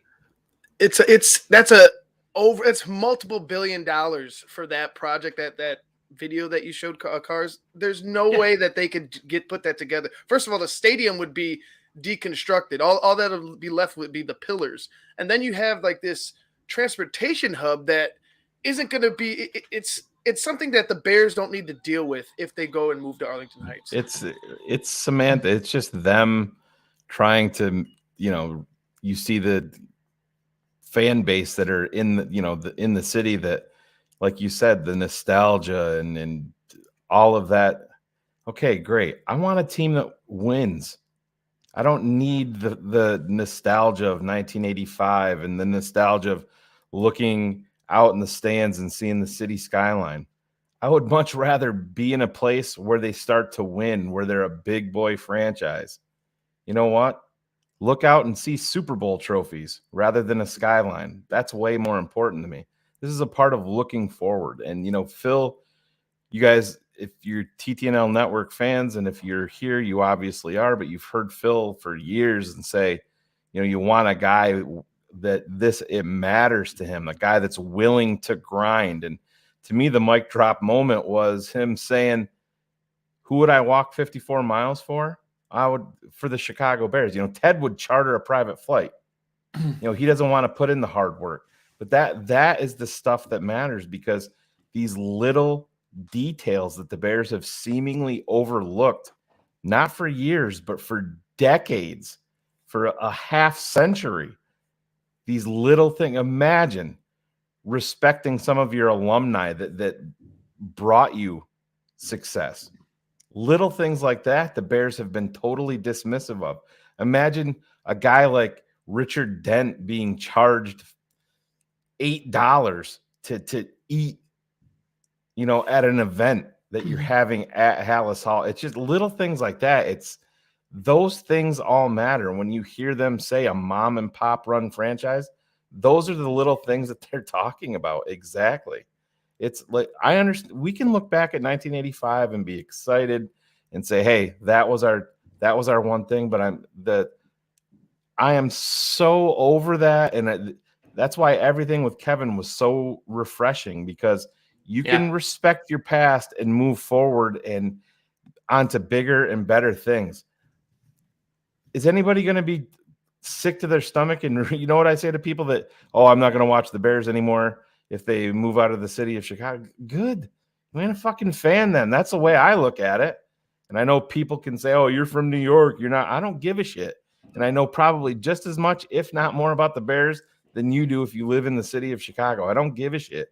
It's so small-minded, and you bought into the let's bring back Mike Ditka and Mike Singletary and restore the roar. You haven't won at all.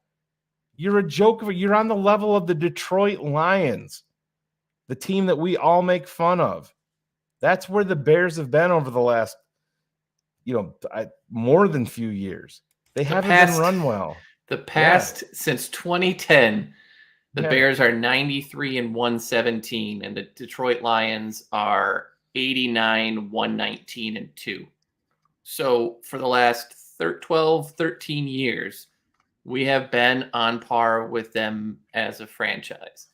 It changed your point about the walking of 54 miles. Last year, Ted Phillips didn't show up at a press conference to sit in front of everybody. He fucking sat in an office and he Zoom called in. Yeah. That's who he was. He wouldn't walk 54 feet to a press conference. Yeah. So you guys, if you want to know if today was a change, this is where we came from right here. Just impressed with how well they collaborate. They point to the ability to overcome adversity, the need to adapt to challenges, the need to have a collaborative working environment. And you're going to hear this word a lot today because it's true, is collaboration. The collaboration that Matt and I have. What we've done in the past couple of years together, there's conviction and there's collaboration to dig in and reflect and say why. When you can collaborate. I think it's the way they collaborate. We think that their collaboration will result in the right decisions. The leadership, the collaboration, the adaptability, again, the collaboration. It's the collaborative relationship that Matt and I have. So when you look at the whole product and the collaboration, it's a collaborative effort. Again, I've told you about the collaboration and nothing's changed there. So it's been a great collaboration. I know we keep on using the word collaborative, but it's so real. It's over, Johnny. It's over!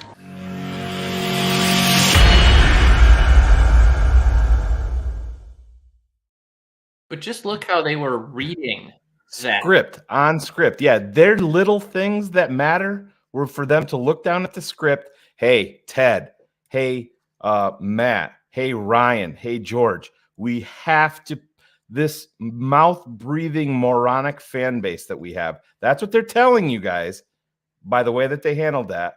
We have to pound into the ground that we're all inept, but we've collaborated about it. These fans aren't smart enough to realize that. Look at the leader of your franchise, the president and CEO, Ted Phillips. If I played that again, he's nervous. He's fidgeting. He's staring down at his paper, just like your owner was. None of these guys know. The fact that Matt Nagy and Ryan Pace even went along with that shows you that they were dead men walking completely. And what did they do that offseason? They drafted you a quarterback and you wasted an entire first year. That is why we get passionate here at TTNL. We're not for everybody, and we completely understand that. And when, you know, I'm a guy that can say that pressers don't matter. Today's presser 100% mattered. It's defining a new direction. It's pulling you out of the friggin' mud. Look at Chris Zorich, a member of our everything that we do here, has a show on our network, was live there in Hallis Hall. And little things like that matter. Why do you think he was there? Because he mattered to Kevin Warren. And when you're talking about alumni, you don't shit all over them. You don't charge them $8 to eat. Those little things matter, not keywords in a goddamn scripted offseason presser where you look at every one of your fans and say, fuck you. You're worried about these guys staying in the city of Chicago? Get the fuck. They don't give a shit about you. They didn't. And they haven't for years. This is a new direction. Let's collaborate about that and be proud that now it's time to go to work. I'm not going to say this is going to work. It's time to go to work. And I feel a hell of a lot better about the direction under Kevin Warren, under Ryan Poles, under Matt Eberflus than I did looking back at that shit that I just played. It's embarrassing. And it's why we haven't won. And it's why we haven't been taken seriously in the NFL for years, because those clowns were collaborating and leading us. That's what we had.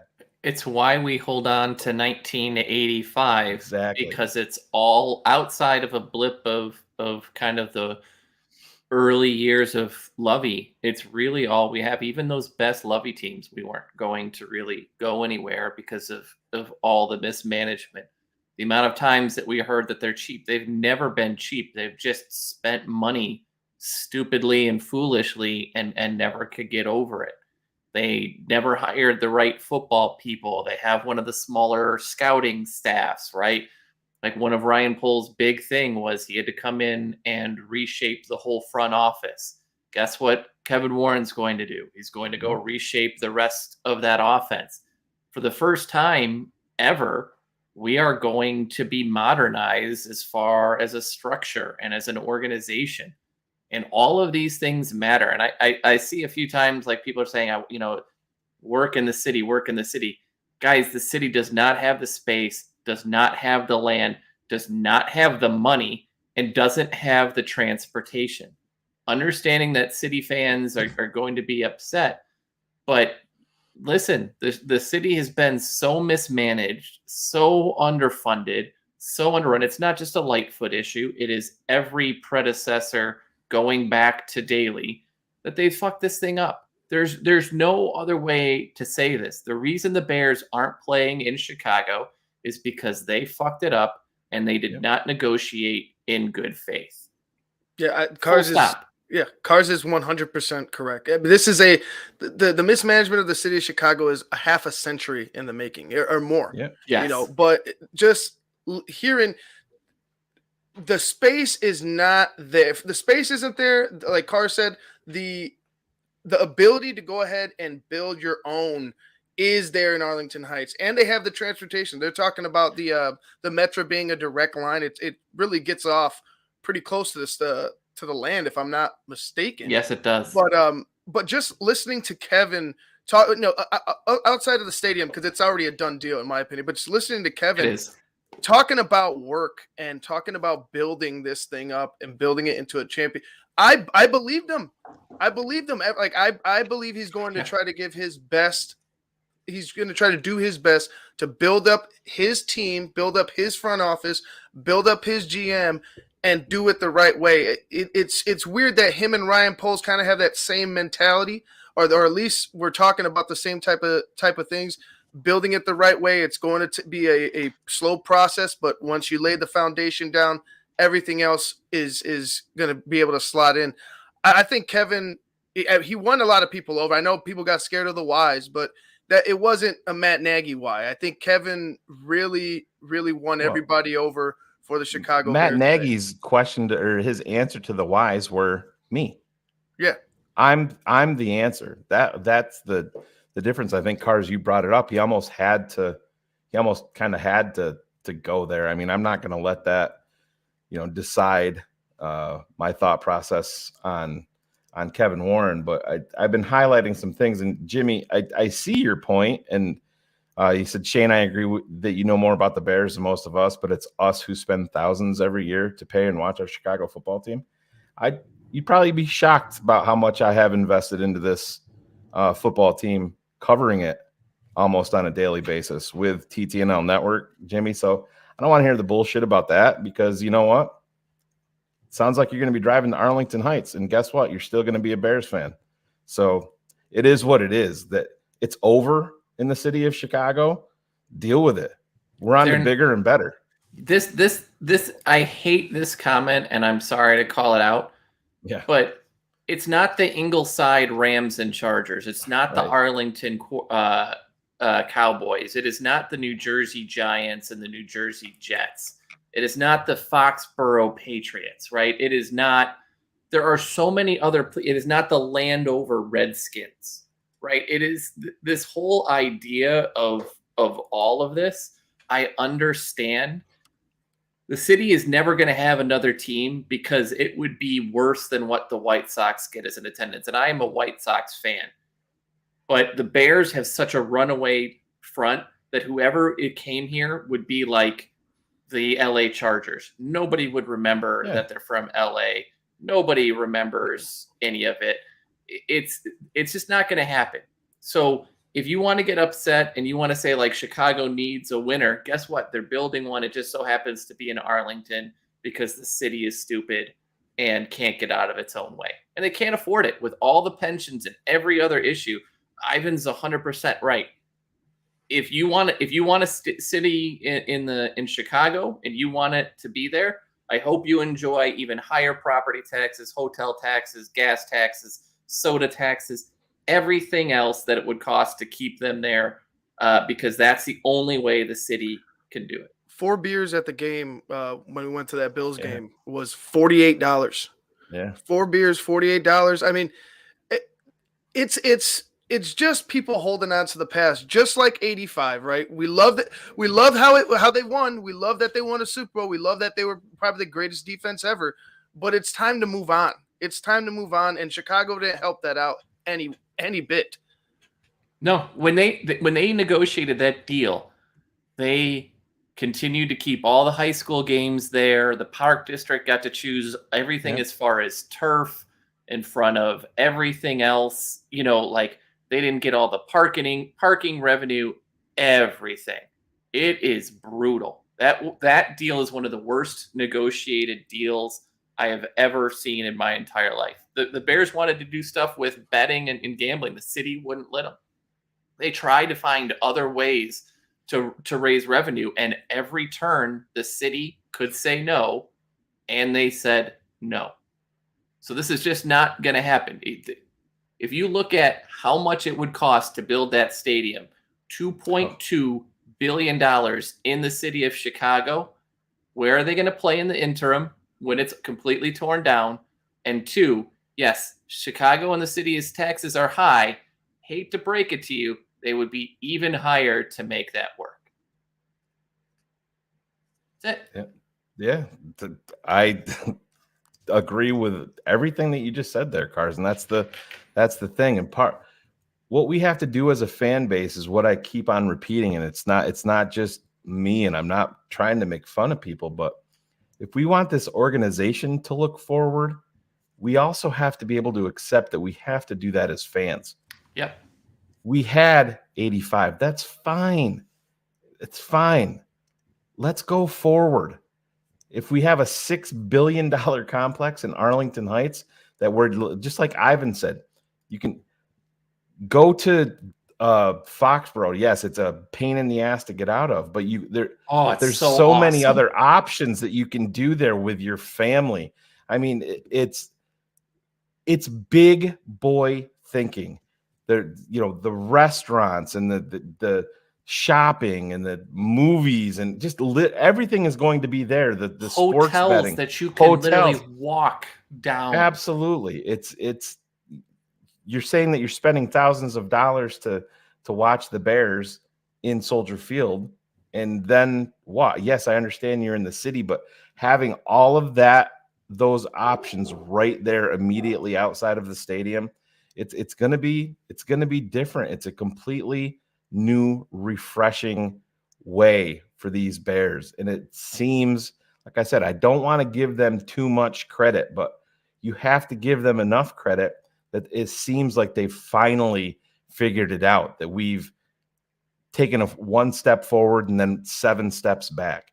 They're putting themselves, I mean, just Cars, Ivan, you guys know this, as soon as that land deal becomes final, the value of the Chicago Bears is going to skyrocket. Everybody knows where that's going. I mean, what are they pushing right now? 5 billion? I mean, so yeah, you're going to be into a whole nother stratosphere talking what 8 billion, 9 billion. You start winning and that's going to be even more amplified. But this is what we want when we preach performance over politics. This is what we want. We want the bullseye on Kevin Warren's head. We want it on Ryan Poles' head. Justin Fields is no different. It's time to get your shit straightened out too, Justin. You have to improve this offseason. Ryan Poles has to keep up his end of the bargain. George McCaskey has to be willing to let them spend all of those free agent dollars. That's your collaboration. It's just I can't say enough about how sick I am of the past and thinking that everything is this franchise. This franchise was stuck in reverse for so long because a lot of the fans were. We're always looking back and saying, it'd be so much better because, 1980, let's be honest, the 85 team should have won more than one Super Bowl. They didn't. They failed moving forward. Yes, there was some reasons, but come on, let's move on. Yes, let's move on to bigger and on to bigger and better. That they had arrived. Listen, to go back to this, every box that I would have wanted to be checked really did today. From answers about accountability, about how he will lead, servant leadership is a big thing to me because you understand as a good leader, you have to have direction, but you need those people underneath you to make that direction happen. And so you are, in a way, serving them. When you start talking about all the ways that he would, the powerful talk about Selma and the 54 miles portion and what he would do for this franchise, the fact that they are all in on Arlington and what they're going to do. And from everything, it sounds like they're going to build a world-class, or focus on trying to build a world-class organization from the ground up. And if you take that again and marry it with everything that Ryan Poles did to rebuild the front office, to add some analytics, to add some outside sources, to add more on the training side, the way that we brought in the hits philosophy and getting players who love the game. I think the thing that I take away from this is Kevin Warren wants guys and ladies, in the front office who love the game of football. Not just as a fan side, but that this is not a job to them. This is something that is more, that means something to them. And so I sit down and really feel like this is, I'm over the moon by far. Yeah, and this is what we've wanted, man. I was texting Phil during this, and I said, the niceties and the new direction and all. It's time to go to work. It's time for us to go to work. It's time for the Bears to go to work. And let's do this. Everything has come to this point today. I feel like they got the quarterback. We got the number 1 pick. We're flush with free agent money. We got a new GM that's young and looks, forward thinking. Matt Eberflus, Kevin Warren. We have all of these guys in place for the new beginning.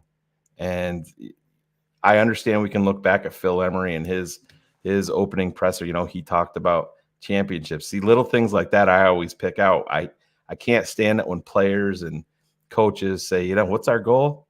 Our goal is to get to the Super Bowl. Well, no, it's to fucking win it. It's not. I don't want your goal to be to get there. You get that close, you might as well go win the motherfucker, right? Yeah, because you know what I mean? We did that in 2006, and that worked out wonderfully for us. You're right though, Shayne. You get limited opportunities. Yeah. The reason I hate that, and that it should always be the ultimate goal, is the next goal needs to be, we need to build something that is sustainable and moving forward. The realistic goal should be next year, we need to be a playoff team. That should be the goal. You have to step into these things. Absolutely. I think your president just put that on the table with his expectations, and that's fine. There's going to be fan bases and media members that scoff at that. The NFL is pretty much a 3-point league, a one score league. You go out and you add some playmakers, and this is what I've maintained. You get a couple more guys on offense, a couple more guys on defense that make plays. Your win-loss record can be wildly different. That's just the way that the NFL works. It can work out in a negative way too. Sometimes the ball doesn't bounce your way, but I always laugh when people like Dan Wiederer and people like that say, I'm looking at this and this is a 4-year rebuild. No, that's just you pulling a fucking figure completely out of your ass and trying to be more negative than you need to be. What was Jacksonville last year, Cars? We just talked about that. 3-14 to Exactly. 9-8. And if I would have told you and put on Twitter that the Jacksonville Jaguars made the playoffs and won their first playoff game, everybody would have been like, well, what the fuck? That stuff can happen. It's the And they NFL. were at one point just 0-5, but right? they were 2-6, and then they ended up being 3-7, or it was something like 3-7 before their bye. Yeah. They looked lost. And guess what happened afterwards, right? They go and win every game except one game to the Lions. They have the greatest comeback ever. They are in a playoff game, at least in my lifetime. These things matter. And this is with them, in my opinion, blowing the first pick of the draft. Imagine what that season is with Aiden Hutchinson or someone else on top. If you just grow internally, if you add 1 or 2 pieces here or there, they didn't get anything really out of that first round pick. Very minimally along the board. Understanding he scored a touchdown and a defensive touchdown, and get anything from it. These things can happen if you have the quarterback and you build around him the right way and get the people in there. You are going to be a better team. You can be a playoff team. And everybody that thinks not, just wait till you see next year. It's going to be us in Detroit fighting for the division lead because Minnesota is going to get torn down and Green Bay is old and broken. I agree. I don't. Me personally, I'm not going to get greedy with it, but they could definitely 8-9, 9-8, maybe if they get That's lucky. A massive change. Yeah, it's a huge change. If they get lucky, maybe you get it. You win 10.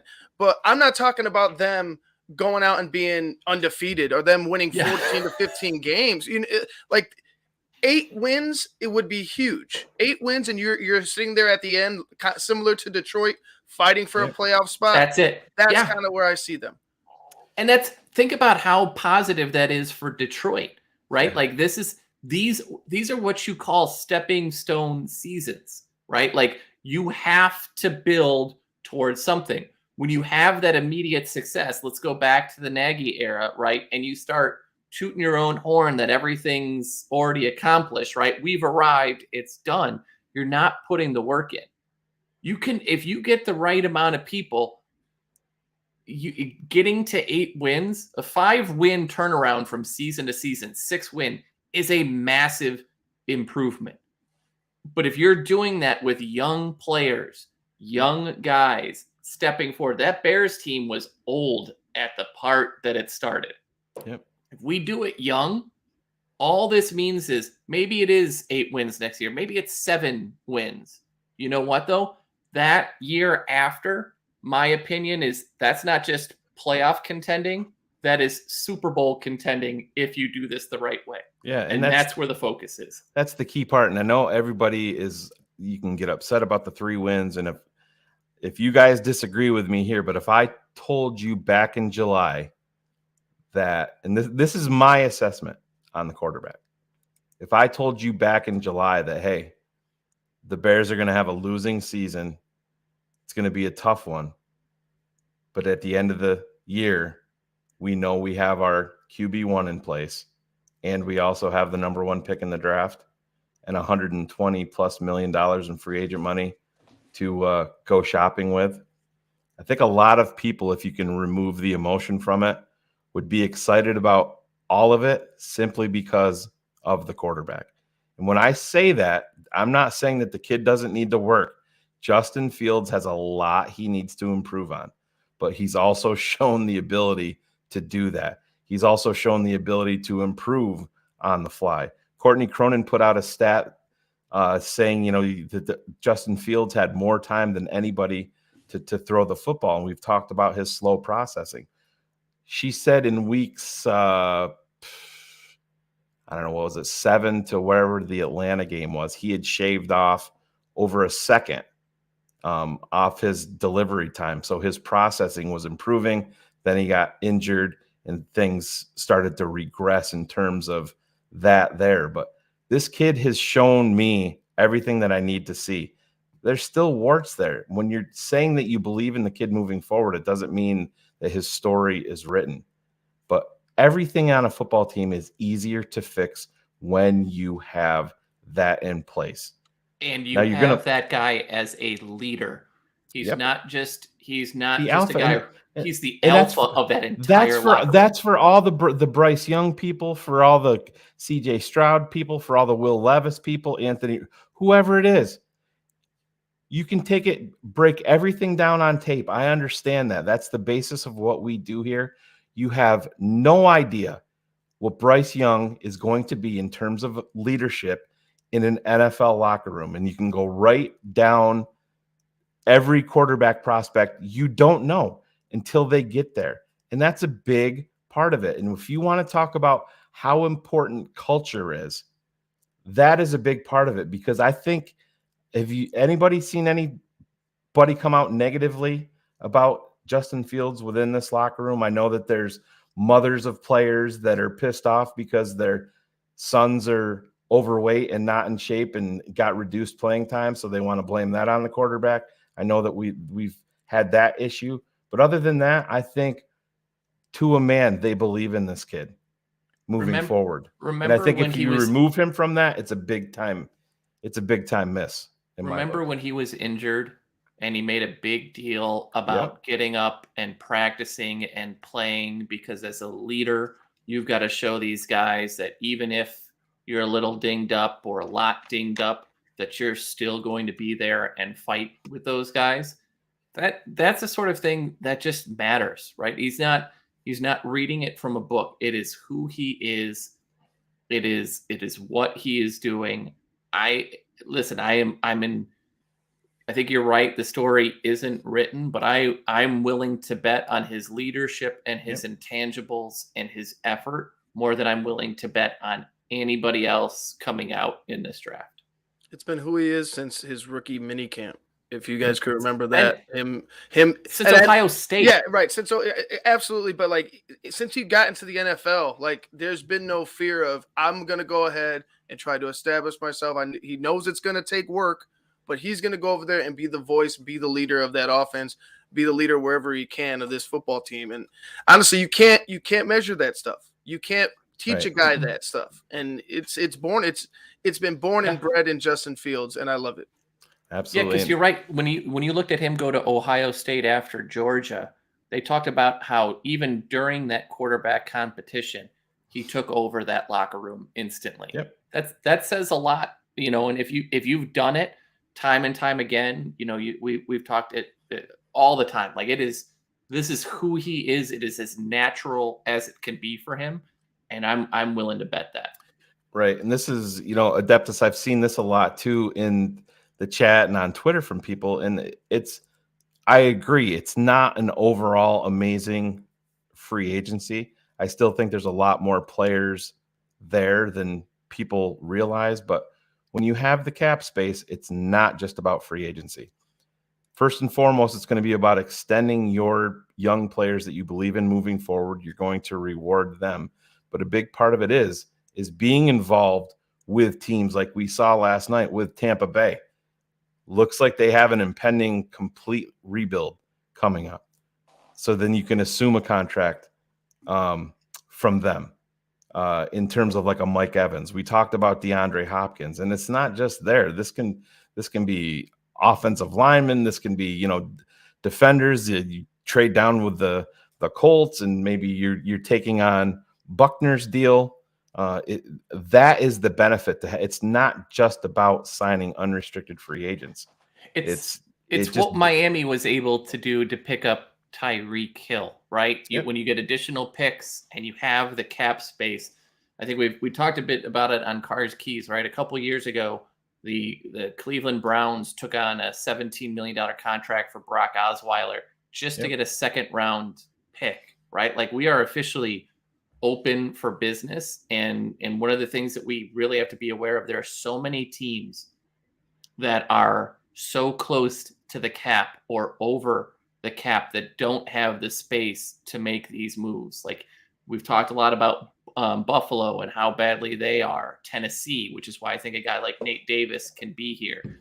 You know, these teams have under 40 people under contract, are over the salary cap, meaning that they not only have to shed, they have to shed and get enough space to sign 12, 13, 14 more players. The Bears are going to be that team that's going to be, you need to be under the cap. We'll take that player and we'll give you a 5th round pick for him. Nothing else. Or you can just sit there and cut the guy, and so be it. And so it's a win all the way around. Totally agree. So we just hit over the 2-hour mark. Obviously, everybody knows the Bears introduced new president and CEO Kevin Warren. There was a couple little mishaps there in the presser from the Bears side with the audio and the video freezing. But if you look down to the bottom of your screen there on where it's scrolling, we're asking everybody to join the push to 1K.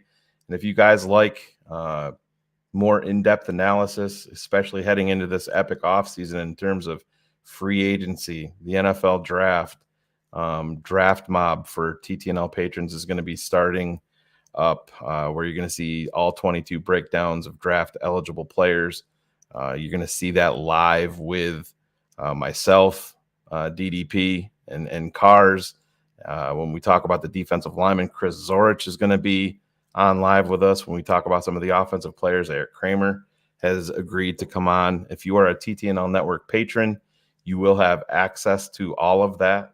If you aren't a patron, please head over to thetapeneverlies.com to sign up today. It's going to cost you $7, and it goes month to month. You'll get charged the first of every month, and if you find that you don't really dig it, then you're out the $7 for that month. It goes month to month. But I know there's a lot of patrons in the chat, and they will vouch for it, how much they love it. So go over there, sign up, check it out. I think you guys will love it. Our off season is going to be unmatched anywhere in terms of Bears content, especially when the free agency previews and reviews and all 22 breakdowns of all the new players and the draft eligible guys.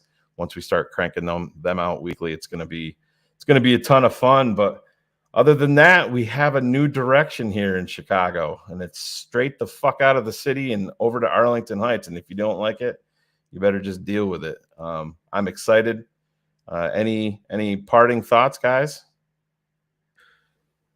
Cars? Suck it, Detroit. I don't know. I got nothing else. That's about it. No, I'm very happy with how that went. I was a little nervous to hear him speak, but once he started speaking, he just kind of alleviated that stress and that worry of mine. I'm really looking forward to see what he does.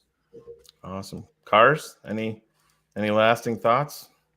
No, suck it, Detroit. I think I'm comfortable signing off with that. Yeah. That's it. All right. So we will be live here tomorrow night talking about exactly what just went on today with Herb Howard from the Bigs. We're going to be breaking down some stuff with him, talking about off-season direction, free agency, NFL draft, and new leadership under Kevin Warren. So that'll be live on Keeping It 100 tomorrow night at 8:30. And after that, we're going to get together and get everybody updated on all of our off-season content and when that will be coming out, especially all the stuff, like we said, for our patrons. Head over to thetapeneverlies.com, sign up, check it out, become a better Bears fan, become a smarter Bears fan. Bears are heading places. It's time to go to work, and that's the way we do it here on TTNL. No more collaboration nation from our leadership. We're just going to work. We're going to make it happen, and we're going to grind. So I guess that wraps it up, kids. We're out of here, and love you guys. Go sign up, become a patron. We'll talk to y'all later.